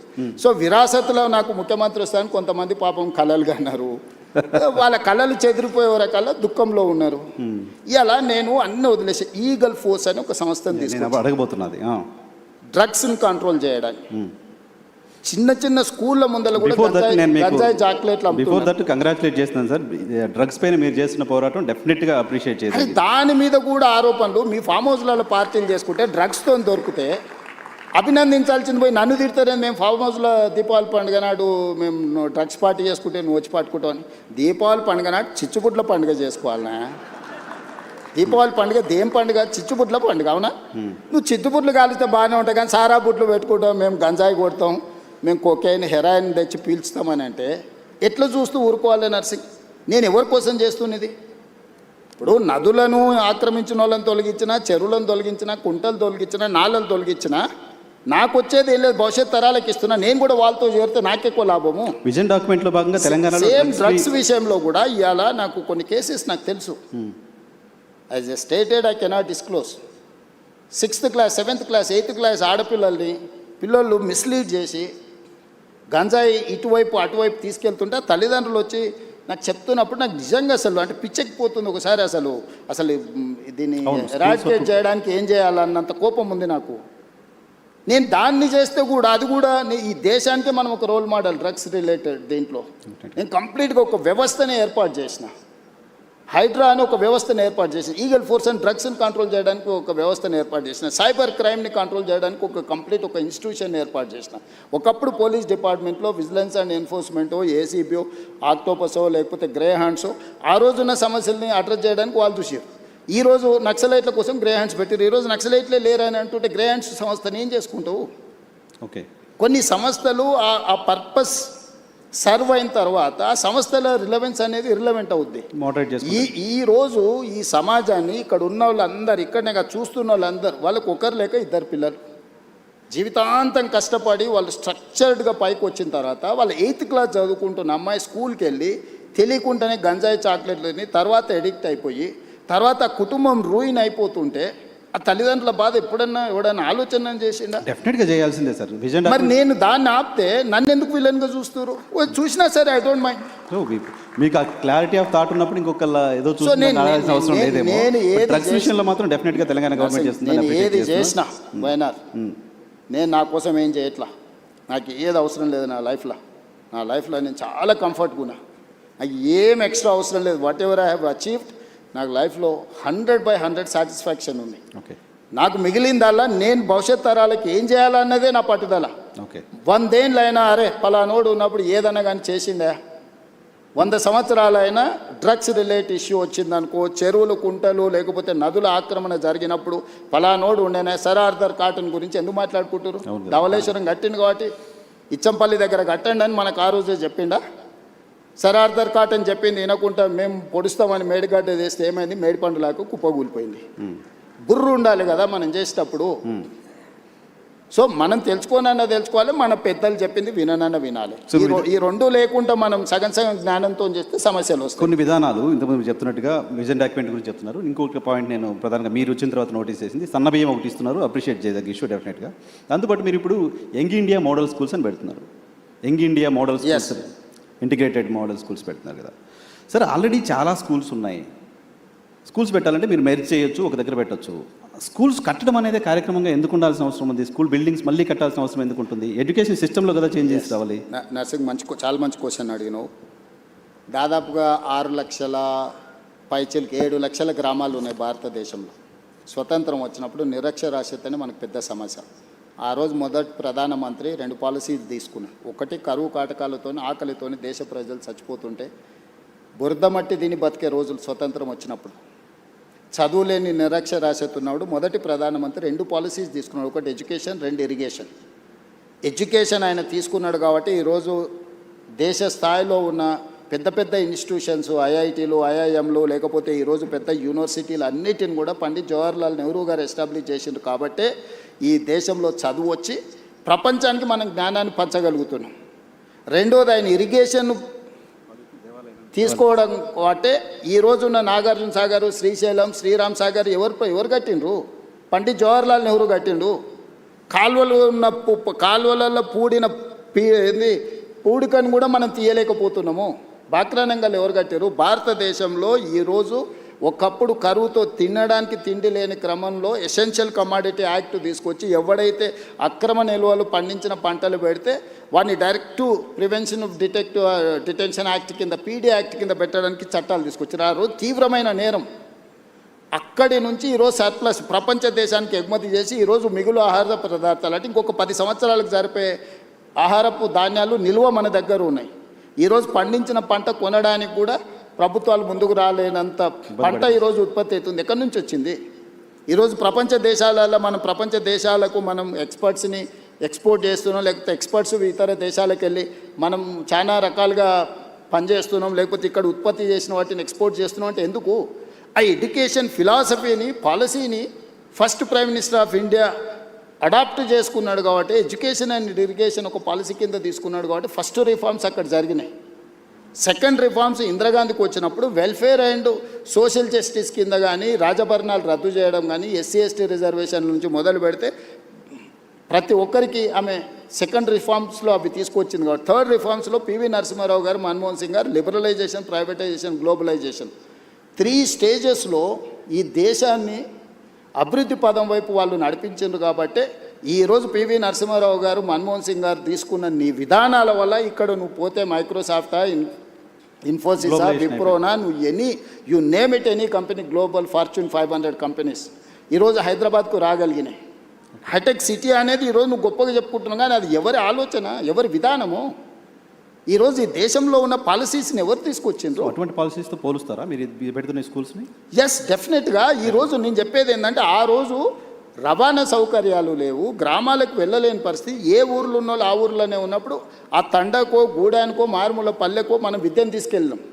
ప్రతి గ్రామంలో సింగిల్ టీచర్ స్కూల్ ఉండాలని, ప్రతి 2 కిలోమీటర్స్కి అప్పర్ ప్రైమరీ స్కూల్ ఉండాలని, ప్రతి 3 కిలోమీటర్స్కి ప్రైమరీ స్కూల్ ఉండాలని, అదేవిధంగా ప్రతి 5 కిలోమీటర్స్కి హై స్కూల్ ఉండాలని, ప్రతి 10 కిలోమీటర్స్కి హై స్కూల్ ఉండాలని, ప్రతి మండలంలో జూనియర్ కాలేజ్ ఉండాలని, ప్రతి నియోజకవర్గంలో డిగ్రీ కాలేజ్ ఉండాలని, ప్రతి రెవెన్యూ డివిజన్లో ఇంజనీరింగ్ కాలేజ్ ఉండాలని, ప్రతి డిస్టిక్లో మెడికల్ కాలేజ్ ఉండాలి.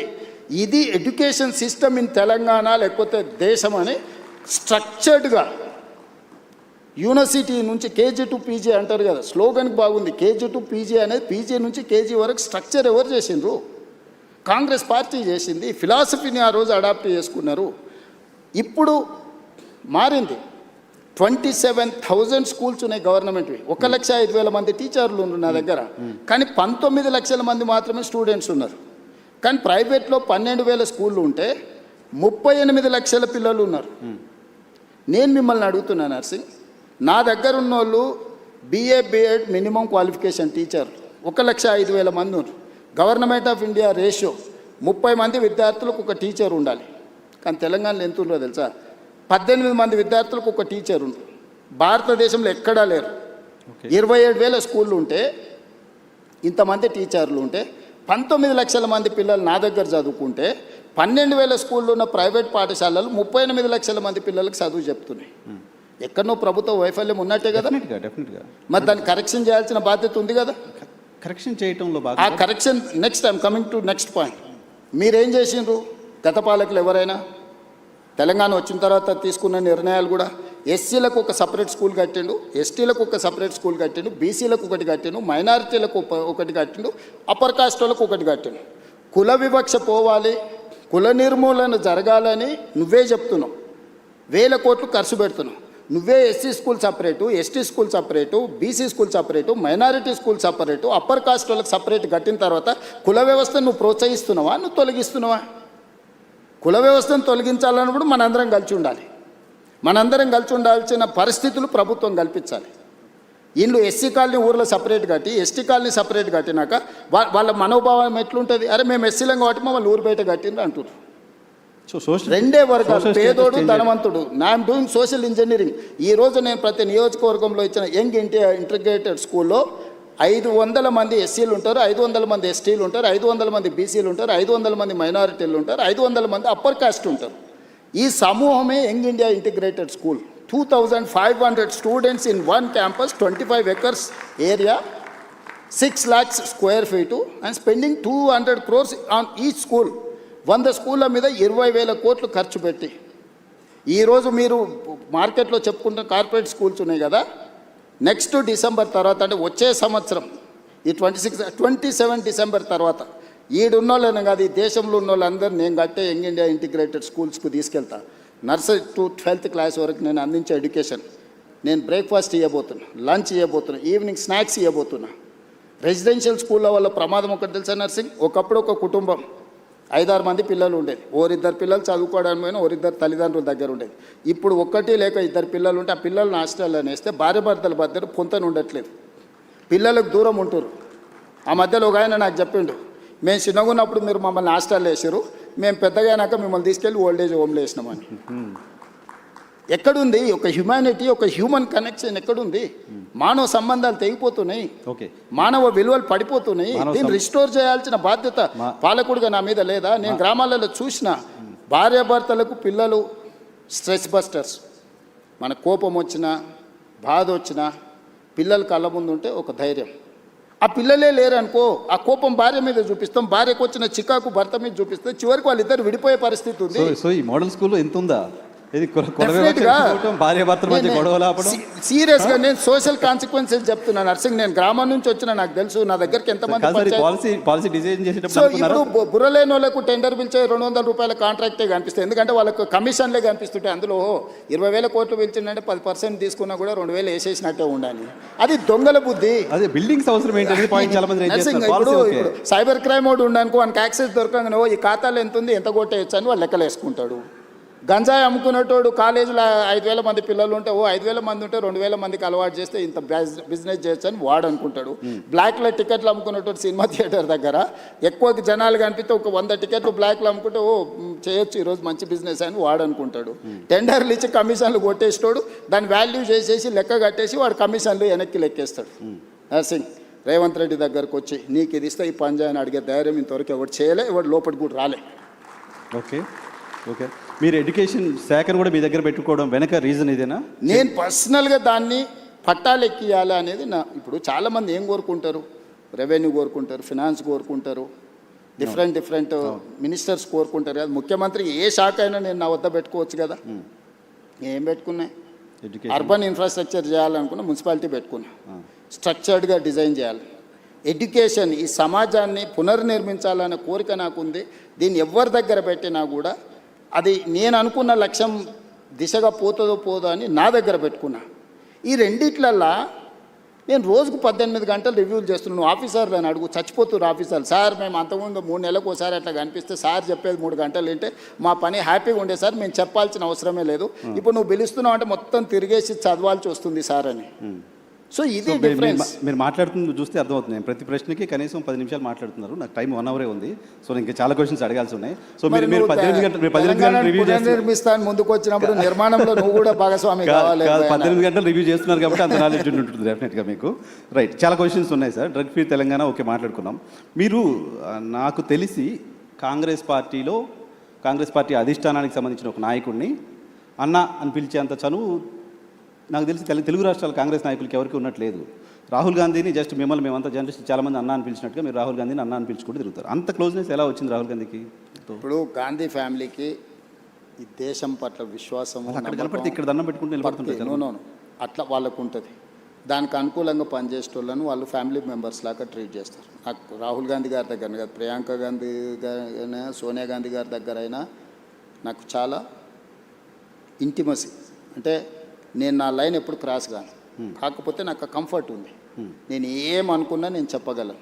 వాళ్ళకి ఏమనిపించినా వాళ్ళు నాకు మీకు కంఫర్ట్ ఇస్తారు. నేను ఫోన్ లేదు నీకు చూపిస్తే ఇప్పుడు ఒక టెక్స్ట్ పెట్టండి, ఇక్కడ లోకల్గా ఏదో కేసు అయిందంటే Revanth why don't you see that case అని. అంటే తెలంగాణలో జరిగే చిన్న సంఘటన కూడా రాహుల్ గాంధీ గారు ముఖ్యమంత్రి గారికి అదేదో చూడు అని అడ్వైజ్ చేసేంత మా కమ్యూనికేషన్ ఉంది. సో గాంధీ కుటుంబంలో కాంగ్రెస్ పాలిటిక్స్ గట్టిగా ఒక 1 decade కూడా కాల మీరు కాంగ్రెస్ పార్టీలో 2017 కదా 17 ఈ 9 yearsలో ఎలా తెలుసుకోగలిగారు అది? అదే చెప్తున్నా నర్సింగ్, నేను 2007లో టీడీపీలో జాయిన్ అయినా, 2017లో బయటకు వచ్చాను. నేను ఉన్నది 10 సంవత్సరాలే కదా. అవును. ఈ రోజుకైనా చంద్రబాబు నాయుడు గారు ఆయన దగ్గర ఉన్న సొంత నాయకుల కంటే కూడా నన్ను గౌరవిస్తాడా లేదా వెళ్ళిపోయినాక కూడా? ఎందుకు? నార్మల్గా వెళ్ళిపోయిన తర్వాత ఒక పార్టీని వదిలి ఇంకో పార్టీలకు పోయినా, ఒక నాయకుడిని వదిలి ఇంకొక నాయకుడి దగ్గరికి పోయినా వాళ్ళ మధ్యలో సంబంధాలు సత్సంబంధాలు ఉండని చెప్పడం చూసినాం ఈ దేశ రాజకీయాలలో. ఎక్కడైనా కానీ చంద్రబాబు నాయుడు గారికి నేను ఎదురుపడ్డప్పుడు ఆయన కళ్ళల్లో ఏం కనిపిస్తుంది ఒకసారి చూడు. డెఫినెట్గా ప్రేమగా చూస్తారు. నా పట్ల గౌరవం ప్రేమ అనేది ఉంది కదా. That is what my conviction. నేను ఒక నాయకుడితో పనిచేస్తే 100% ఆ నాయకుడితో నిలబడతాను. నేను పార్టీని వదిలే రోజు కూడా ఇక్కడ చెప్పలే, విజయవాడకు పోయి చంద్రబాబు నాయుడు గారిని కలిసి, సార్ నాకున్న పరిస్థితి ఇది, మీ వల్ల నాకు పార్టీ వల్ల అన్ని రకాల ఉపయోగము ప్రయోజనం జరిగింది, కానీ నేను అనుకుంటున్న పర్పస్ కానీ ప్రజలు కోరుకుంటున్న లక్ష్యం కానీ ఇక్కడ ఉంటే కుదరదు, కాబట్టి నేను ప్రత్యామ్నాయంగా నేను వెళ్తున్నా అని చెప్పి నేను అక్కడి నుంచి వచ్చిన. నేను ఎప్పుడు కూడా నా రిలేషన్ని నేను స్ట్రెయిన్ చేసుకోలేదు, నా లీడర్కి నేను అబద్ధం చెప్పలే. ఓకే, ఏదున్నా ఉన్నది ఉన్నట్టు మాట్లాడమే నా స్ట్రెంగ్త్. కాదు సార్, రాహుల్ గాంధీ గారికి మీరు గోల్ పెట్టుకున్నారు, నాతో 2006-7 ప్రాంతంలో నేను ముఖ్యమంత్రి అవుతా అని చెప్పారు. నాతో పాటు చాలామంది జర్నలిస్ట్ ఫ్రెండ్స్ చెప్పారు, కొంతమందిని మా వాళ్ళని మంత్రులను కూడా చేస్తామని చెప్పారు. మంత్రులను చేయలేదు కానీ చాలామంది మా జర్నలిస్ట్ ఫ్రెండ్స్కి అవకాశాలు కల్పించారు. Thank you. సో మీరు రాహుల్ గాంధీ గారికి చెప్పొచ్చు కదా, ఆయన కూడా గోల్ పెట్టుకొని నేను ప్రధానమంత్రి కావాలని. గోల్ ఉందా అసలు ఆయనకి? ఆ గోల్ పెట్టుకున్నారు, దానికోసం పనిచేస్తున్నారు. రాహుల్ గాంధీ గారికి చాలాసార్లు చెప్తున్నా, కాంగ్రెస్ని అధికారంలోకి తేవాలనే గోల్ ఉంది ఆయనకు, కానీ ఆయన ప్రధానమంత్రి కావాలనే దాని మీద ఆయన కోరిక లేదు. గోల్ ఉంటేనే కదా దానికోసం. నేను చాలాసార్లు మొన్న మా చింతన్ శిబిర్ ఇక్కడనే రాజ్ ఠాకూర్ జిల్లా ప్రెసిడెంట్ ఉన్నాడు కదా, మొన్న మా చింతన్ శిబిర్ జిల్లా అధ్యక్షుల ట్రైనింగ్ జరిగింది ఆంధ్రప్రదేశ్ తెలంగాణ వికారాబాద్లో. నేను లోపల ఏం మాట్లాడినో ఎవరైనా వినుంటారు, నువ్వు అడుగు అంటే నాకు ఆయనకు జరిగిన డిస్కషన్ అంటే పర్సన్ థాట్ లోపల ఉన్నప్పుడు కదా దానికోసం చెప్పించి ఒప్పించిన. మొదటిసారి రాహుల్ గాంధీ వచ్చేసారి నేను ప్రధానమంత్రి పదవికి పోటీ పడతాను, నేను బాధ్యత తీసుకుంటా అని చెప్పి మొదటిసారి రాహుల్ గాంధీ గారిని అధికారికంగా ఎస్ అని నేనే అనిపించిన.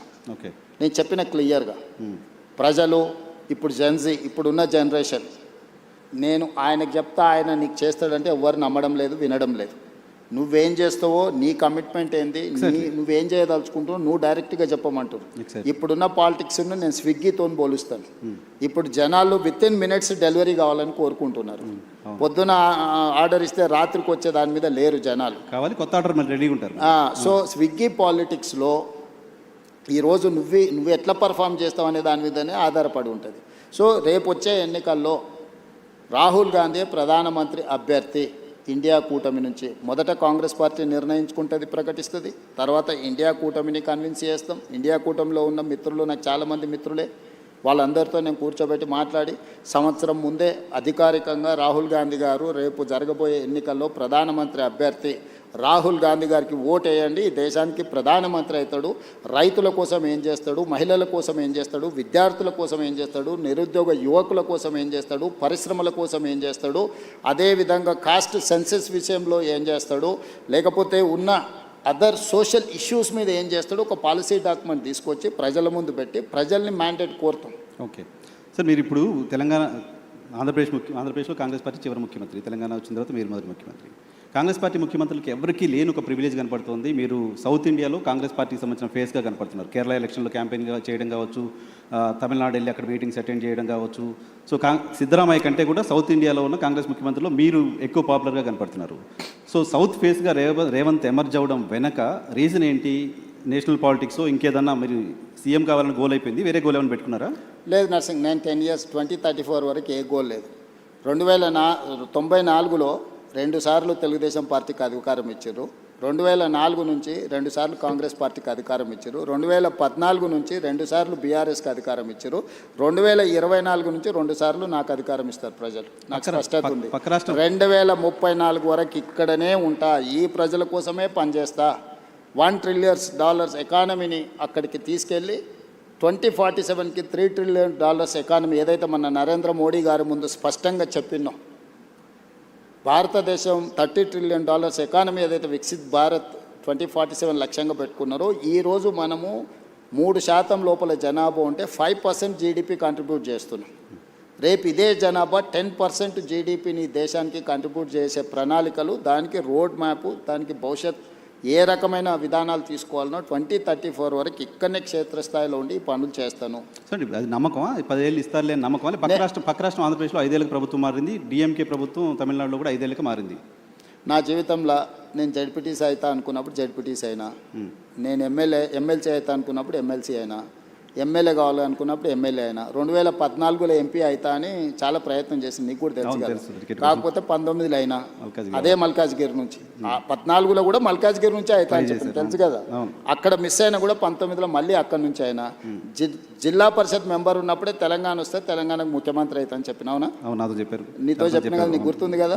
ఆ రోజు చెప్పిన, ఆ రోజు రాజశేఖర రెడ్డి గారు, చంద్రబాబు నాయుడు గారి నాయకత్వం ముందు తెలంగాణ ఎక్కడి నుంచి వస్తుందా, పిచ్చి భ్రమలు అని మాట్లాడిన వాళ్ళు కూడా ఉండరు కదా. వచ్చింది కదా, వచ్చిన తెలంగాణకు ముఖ్యమంత్రి అయినా కదా. ఈ రోజు కూడా నేను చెప్తున్నా 34 వరకు నేనే ఉంటా. Confidence sir? నేను ఈరోజు నీ ముందర చెప్పిపోతున్నా, నువ్వు దాచిపెట్టుకో. 34 తర్వాత నేను జాతీయ రాజకీయాల వైపు పోయినప్పుడు ఆ రోజు వచ్చి నువ్వు అడుగు. నువ్వు ఆ రోజు చెప్పి 34 వరకు ఇక్కడ 34లో గెలిస్తే కూడా రేవంత్ రెడ్డి సీఎంగా ఉండరు, వెళ్ళిపోతారు. 34 తర్వాత మొత్తం 100% సీట్లు గెలిపించి కాంగ్రెస్కి అధికారం ఇచ్చినా కూడా నేను ముఖ్యమంత్రి పదవి తీసుకోను. నేను తర్వాతి తరానికి బదిలీ. చాలా పెద్ద స్టేట్మెంట్ ఇస్తున్నారు సార్. పెద్ద స్టేట్మెంట్ నీకు చెప్తున్నా, అందుకే నీకు చెప్పాలని నీకు చెప్తున్నా. ఓకే, ఎందుకంటే నీకు ముఖ్యమంత్రి అని చెప్పిన రోజు నువ్వు ఆశ్చర్యపోయినావు, అది ఎట్లా సాధ్యం, జిల్లా జడ్పీటీసీ ముఖ్యమంత్రి అవుతాడా అని. ఆశ్చర్యం పోలే, మేము అనుకున్నాం కదా, మాట్లాడుకున్నాం చాలా సందర్భాల్లో. రోజు ఎవరైనా ఒక జడ్పీటీసీ ఇండిపెండెంట్గా గెలిచి రాష్ట్రం వస్తే నేను ముఖ్యమంత్రి అవుతా అంటే ఎవరైనా నమ్ముతారా? నమ్మరు కదా. సో ఇది నోట్ చేసి పెట్టుకోవచ్చు. 34 తర్వాత రేవంత్ రెడ్డి తెలంగాణ. నేను ఈరోజు మాట్లాడే ప్రతి మాట నువ్వు దాచిపెట్టుకోని లైబ్రరీలో, నీకు అవసరమైనప్పుడల్లా చూసుకో. నేను ఈరోజు చెప్తున్నా 34 వరకు నేను ముఖ్యమంత్రిగా. 34 తర్వాత పార్టీ ఎవరిని చేస్తే వాళ్ళని ముఖ్యమంత్రిని చేస్తాను, నేను గాను. అవకాశం ఇస్తే కూడా మీరు నేను తీసుకోను, నాకు తెలుసు. దేశం చాలా విశాలంగా ఉంది, దేశానికి కూడా సేవలు అందిస్తా. జాతీయ స్థాయిలో నేను నా అనుభవాన్ని దేశం కోసం పంచుతా. నాకు దేశం పట్ల భక్తి ఉంది. నేను ముందే మన మోడీ గారి ముందర చెప్పిన, పైలా దేశ్ దూసరా జనతా తీసరా దల్, అంటే మొదట దేశము, తర్వాత ప్రజలు, తర్వాత పార్టీ, తర్వాత నేను. సో నాకు ఒక స్పష్టత ఉంది, ఈ స్పష్టతలోనే ఇక్కడి వరకు వచ్చిన. సో మీరు నాకు 2006లో జడ్పీటీసీగా ఉన్నప్పుడు ముఖ్యమంత్రి అవుతా అని చెప్పారు. ఇప్పుడు ముఖ్యమంత్రిగా ఉన్నారు, జాతీయ రాజకీయాల్లోకి వెళ్తా అని చెప్తున్నారు. జాతీయ రాజకీయాల్లో ఏ చైర్ కోరుతున్నారు, ఏ చైర్ కోసం అనుకుంటున్నారు? రాహుల్ గాంధీని ప్రధానమంత్రిగా కూర్చోబెట్టి ఆ తర్వాత ఏ చైర్ ఇస్తే ఆ చైర్లో కూర్చుంటా. Right sir. నేను గతంలో నేను TV9లో పనిచేస్తున్నప్పుడు కావచ్చు, ఏబీఎన్ ఆంధ్రజ్యోతిలో పనిచేస్తున్నప్పుడు కావచ్చు, మనం ఇంటర్వ్యూకి వచ్చినప్పుడు మీరు నాకు చెప్పే ఏం అడగాలి సార్ అంటే ఏదైనా అడుగు అనేవాళ్ళు. ఆ లిబర్టీ తీసుకొని కొన్ని క్వశ్చన్స్ అడుగుతున్నాను, అడగచ్చు కదా? డన్. Thank you. తెలంగాణకు సంబంధించి, హైదరాబాద్కు సంబంధించి సినిమా ఇండస్ట్రీ ఎందుకు రేవంత్ రెడ్డి పట్ల నెగిటివ్గా ఉందా, లేకపోతే రేవంత్ రెడ్డి సినిమా ఇండస్ట్రీ పట్ల నెగిటివ్గా ఉన్నారా అంటే ఒక ఇంప్రెషన్ బయట సొసైటీలో ఉంది. రీజన్ ఏంటో తెలియదు, మీరు చెప్పాలి. దాంతోపాటు తెలుగు సినిమా ఇండస్ట్రీ ఏమో అంటిముట్టినట్టుగా ఉంటుంది. బాలీవుడ్ మొత్తం ఇంటికి వస్తుంది. అమితాబ్ బచ్చన్ వస్తున్నారు, ఆయన ఇంకా సల్మాన్ ఖాన్ వస్తున్నారు, అజయ్ దేవ్గన్ వస్తున్నారు, బాలీవుడ్ అంతా వస్తుంది. తెలుగు సినిమా ఇండస్ట్రీతో ఎందుకు ఆ డిటాచ్మెంట్ ఉంది మీకు? నాకు డిటాచ్మెంట్ ఏం లేదు, నాకు ఎక్కువ వివరాలు తెలుసు కాబట్టి కొంతమంది నా దగ్గరకు వచ్చి వేరే చెప్పలేరు. ఎందుకంటే నాకు అందరి గురించి చాలా విషయాలు తెలుసు కదా. నేను కొత్తగా చూస్తలేను పరిశ్రమ. కొంతమంది అమెరికా నుంచి వచ్చిన వాళ్ళకు సెలబ్రిటీస్ అంటే సోషల్ క్లైంబింగ్ అంటారు దీన్ని ఇంగ్లీష్లో. సడన్గా మనకు డబ్బులు వచ్చినా, సడన్గా హోదా వచ్చినా, అప్పటి వరకు మనలో అణిచివేసుకున్న విపరీతమైన కోరికలు కొన్ని ఉంటాయి. దాంతో ఏమైందంటే ఒక్కసారిగా అవి నిద్రలేస్తారే నాకు సెలబ్రిటీ పరిచయం ఉండాలా, ఆ సెలబ్రిటీ నేను కలవాలా, లేకపోతే నన్ను ఆయన కలవాలా అని సోషల్ క్లైంబింగ్ అంటారు దాన్ని. అంటే అట్లా బయట ప్రపంచంలో ఉండే వాళ్ళతో కొంత కలవాలని కోరికలు ఉంటాయి. నేను 30 ఏళ్ళ క్రితం అందరూ ఇప్పుడు స్టార్స్ అని చెప్పేటోళ్ళు అందరూ కిడ్స్ ఉన్నప్పుడు నాకు తెలుసు. నేను పేర్లు చెప్పను కానీ వాళ్ళు స్కూల్కి వెళ్ళి, లేకపోతే జూనియర్ కాలేజ్కి వెళ్ళి, లేకపోతే వాళ్ళ కాలేజ్ నుంచి బయటకు వచ్చి సింగిల్ బియర్ తాగాలనుకున్నప్పుడు కూడా నా దగ్గరకు వచ్చేటోళ్ళు. అన్న నువ్వు సంతకం పెడితే నేను బియర్ తాగుతా అని. సింగిల్ బీర్ తాగడానికి మీరు వచ్చారు, మీ దగ్గరికి వచ్చారు. ముఖ్యమంత్రి అయిన తర్వాత మీ దగ్గర రావడానికి అదే చెప్తున్నా. అన్ని చూసిన తర్వాత నాకు వచ్చి కొత్తగా చెప్పలేరు కదా నర్సింగ్. సో అందుకోసమని నేను ఏ పరిశ్రమతోనైనా, ధూల్పేట్ల గుడంబ అమ్ముకునే వాళ్ళతోని నేను అంతే రిలేషన్ మెయింటైన్ చేస్తా.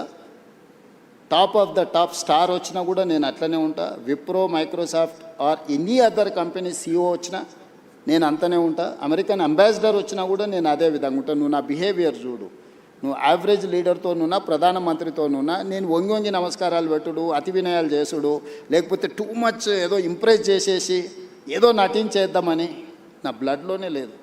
నేను ఉన్నది ఉన్నట్టు ఉంటా, వచ్చేది వస్తుంది పోయేది పోతుంది. ఇట్లుంటేనే ముఖ్యమంత్రి అయినా. ఇంకా కొత్తగా ఏంది నేను చేసేది? ఏం పని ఉంది నా? ఇప్పుడు ప్రతి ఒక్కరికి లైఫ్లో సక్సెస్కి ఒక ఫార్ములా ఉంటుంది. నువ్వు యాజ్ జర్నలిస్ట్ నువ్వు సక్సెస్ అయినావంటే నీకు ఒక ఫార్ములా ఉంటుంది, లేకపోతే ఒక వర్కింగ్ స్టైల్ ఉంటుంది. ఇంకొక లీడర్కి ఇంకొక లాగా ఉంటుంది, ఇంకొక సెలబ్రిటీకి ఇంకొక లాగా ఉంటుంది. నాకు నా లైఫ్ ఇట్లనే గౌరవాన్ని తెచ్చిపెట్టింది, హోదాని తెచ్చిపెట్టింది, ఈరోజు గుర్తింపు వచ్చింది. సో నా లైఫ్ అనేది ఇట్లనే ఉంటుంది నర్సింగ్. ఇందులో నేను అనేది టాలీవుడ్ బాలీవుడ్ కాదు, హాలీవుడ్ కూడా హైదరాబాద్లో షూటింగ్ జరగాలి, ఇండస్ట్రీని ఆ విధంగా తీసుకెళ్లాలని ప్రయత్నం చేస్తున్నా. అందుకే ఈరోజు నెట్ఫ్లిక్స్ కానీ వీటన్నిటిని కూడా మనం ఇక్కడికి తీసుకొచ్చినాం. సో నేను ఇండస్ట్రీకి ఒక హబ్ లాగా క్రియేట్ చేయదలుచుకున్నా. ప్రపంచంలో ఉండే సినిమా ఇండస్ట్రీ హైదరాబాద్లో ఉండాలనేది నా కోరిక. నేను అందుకే ఆ విధమైన ప్రణాళికలు వేస్తున్నా. సో నేను ఇండివిజువల్స్ని టూ మచ్గా ప్లీజింగ్ చేసే పనిలో నేను ఉండను. నేను నా పని 18 గంటలు నేను పని చేయాలి. నా పనిలో ఈరోజు ఎవరు అవసరం, ఎవరిని కలవాలి, ఎవరి వల్ల రాష్ట్రానికి ప్రయోజనం ఉంటే నేను వాళ్ళ కోసం టైం స్పెండ్ చేస్తా. మీరు ముఖ్యమంత్రి కావడం కోసం బయట కాంగ్రెస్ పార్టీ మెస్సీని కూడా తెచ్చినా మీకు తెలుసు కదా. పిల్లలకు ఒక స్ఫూర్తి అయిన మెస్సీని తెస్తే కూడా తప్పు పట్టిరా. ఏం చేయాలి? నేను మైదానంలో మెస్సీని తెచ్చినా కానీ పబ్లో పోయి డ్రగ్స్ కోసం ప్రమోట్ చేయలే కదా. పబ్ కల్చర్ వాళ్ళు అనుకుంటుండ్రు, స్టేడియం కల్చర్, స్పోర్ట్స్ కల్చర్ నేను అనుకుంటున్నా. ఈ కల్చరల్ డిఫరెన్సెస్ ఉన్నాయి మాకు. సో ఫామ్ హౌస్ కల్చర్ వాళ్ళు అనుకుంటుండ్రు, కల్చర్ అని నేను అనుకుంటున్నా. ఈ కల్చరల్ డిఫరెన్సెస్ ఉన్నాయి. What should I do? Okay మీరు ముఖ్యమంత్రి కావడం కోసం చాలామంది కాంగ్రెస్ పార్టీ కార్యకర్తల కష్టం, మీ కష్టం, మీరు చాలా ఫేస్ చేశారు. అంత ఓకే. వీటన్నిటితో పాటు మీకోసం కష్టపడ్డ మీ సతీమణి గారు ఉన్నారు. అటు కూడా చాలా కష్టపడ్డారు కదా. లాస్ట్ 4-5 ఇయర్స్ అయితే చాలా కష్టపడ్డారు తెలుసు మాకు. సో మహిళా రిజర్వేషన్ బిల్లుని కాంగ్రెస్ పార్టీ పార్లమెంట్లో వ్యతిరేకంగా ఓటేసిన సందర్భంగా భారతీయ జనతా పార్టీ మోడీ గారు చెప్పారు, కాంగ్రెస్ నాయకుల్ని ఇంట్లో మీ భార్యలు అడగండి ఎందుకు వ్యతిరేకంగా ఓటేసావని. అడిగారా మీ సతీమణి ఏమన్నా? ఇప్పుడు మోడీ గారైనా భారతీయ జనతా పార్టీలైనా మహిళా రిజర్వేషన్ ముసుగు తొడుక్కొని దక్షిణ భారతదేశాన్ని హత్య చేయాలనే ప్రయత్నం చేశారు. ఆ హత్యాయత్నాన్ని నేను అడ్డుకున్నా. మహిళా రిజర్వేషన్ కానీ నియోజకవర్గాల పునర్విభజనకు ఎలాంటి సంబంధం లేదు. పార్లమెంటు పెట్టిన బిల్లు సీట్ల పెంపకం అనేదే బిగ్గెస్ట్ సమస్య. సీట్ల పెంపకానికి వాళ్ళు ఎన్నుకున్న విధానాన్ని మాత్రమే మేము వ్యతిరేకించినాం. మహిళా రిజర్వేషన్ 2023లోనే పార్లమెంట్లో బిల్లు వచ్చింది. 100% రాజకీయ పార్టీలు అన్నీ మద్దతు ఇచ్చినాయి, అమలు చేయమను. ఇప్పుడున్న 543లో 33% 181 పార్లమెంటు సీట్లు 2011 జనాభా తీసుకొని ఇవాళ రేపు టెక్నాలజీ వచ్చింది. ఈ డేటా ఏఐకి అప్పచెప్పేస్తే 3 గంటలలో 181 సీట్లు ఏవేవి మహిళలకు రిజర్వేషన్లు అయితే ఇస్తుంది. ఒకవేళ టెక్నాలజీ మీద మీకు నమ్మకం లేకపోతే ఒక కమిషన్ అపాయింట్ చేస్తే 3 నెలల్లో టోటల్గా చేసేసి 181 మహిళలకు ఇవ్వచ్చు. ఆ ప్రయత్నం చేయడం లేదు. నియోజకవర్గాల పునర్విభజన 2008లో చేసిండ్రు. 2 సంవత్సరాలు పట్టింది అదంతా చేయడానికి. ఉన్న నియోజకవర్గాలు సేమ్ నెంబర్. తెలంగాణలో 17 ఉన్నాయి, ఆంధ్రప్రదేశ్లో 25 ఉన్నాయి. ఇదే 17 నియోజకవర్గాలను పార్లమెంటు పునర్విభజన చేయొచ్చు. ఆంధ్రప్రదేశ్ ఇట్లా దేశమంతా 543 నియోజకవర్గాలను పునర్విభజన చేయొచ్చు. ఆయా రాష్ట్రాలలో ఉన్న జనాభాను రెగ్యులేట్ చేయొచ్చు ఆ పార్లమెంట్ల ప్రకారం. ఈ 2 చేయకుండా సీట్ల పెంపు అనేదాన్ని ఉన్నదాన్ని 50% పెంచుతా అనేది మోడీ గారి ఆలోచన. అందరికీ సమానంగా 50 పెంచుతున్నా అని అంటుండే. నేను ఒకే ఒక ప్రశ్న అడుగుతాను, మీరు బ్రదర్స్ ఇద్దరా ముగ్గురు కదా. మీ నాన్న ఎప్పుడో కొంత ఆస్తి ఇచ్చిండు, ముగ్గురికి సమానంగానే ఇచ్చిండు. ఒక 10 సంవత్సరాల జర్నీ అయిపోయింది. నీ దగ్గర 10 లక్షలు ఉంది ఇప్పుడు ఆస్తి, ఇంకొక బ్రదర్ దగ్గర 1 కోటి ఉంది, ఇంకో బ్రదర్ దగ్గర 10 కోట్లు ఉంది. మీ నాన్న మళ్ళీ వచ్చి ఆయన కూడా మళ్ళీ కష్టపడి సంపాదించి ఎగ్జాక్ట్గా 100% మీ ముగ్గురికి మీ ఆస్తి ఎంత ఉందో 100% ఇస్తా అని అంటే నర్సింగ్, అప్పుడు నువ్వేమంటావు? నీకు 10 లక్షలకు 10 లక్షలు వస్తుంది, మీ పెద్దన్నకు 10 కోట్లకు 10 కోట్లు వస్తుంది, మీ మధ్య అన్నకు 1 కోటికి 1 కోటి వస్తుంది. అప్పుడు నీకు నీ పెద్దన్నకు ఎంత తేడా ఉంది? పర్సంటేజ్ మీ నాన్న చెప్పింది ముగ్గురికి సమానంగా ఇస్తున్నా, 100% ఇస్తున్నా అని చెప్తుండు. పర్సంటేజ్ చూస్తే రాజ్ ఠాకూర్ అయినా ఇంకోరైనా జడ్జి ఎవరైనా సామరామన్న కరెక్టే కదా.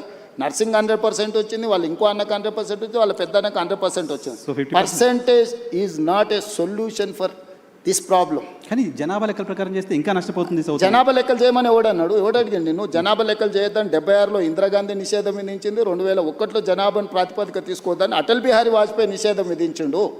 ఇందిరాగాంధీ 1976లో గుర్తించింది జనాభా ప్రాతిపదికన చేస్తే దక్షిణ భారతదేశానికి నష్టం జరుగుద్ది అని. 1976 నియోజకవర్గ పునర్విభజన చేసినప్పుడే 1970 నుంచి 76 వరకు కుటుంబ నియంత్రణ చేయడం వల్ల దక్షిణాది రాష్ట్రాలలో అమలు చేసిన కేంద్ర ప్రభుత్వం ఇచ్చిన ఆదేశాలను జనాభా తగ్గింది. ఇది ఒకవేళ ప్రాతిపదిక అయితే దక్షిణాది రాష్ట్రాలకు నష్టం జరుగుద్దని 25 సంవత్సరాలు నిషేధం విధించింది శ్రీమతి ఇందిరాగాంధీ గారు. 2001లో అటల్ బిహారీ వాజ్పేయి గారు ప్రధానమంత్రిగా ఉన్నప్పుడు విజ్డమ్ వాడి ఆయన ఇంకొక 25 సంవత్సరాలు నిషేధం విధించిండు.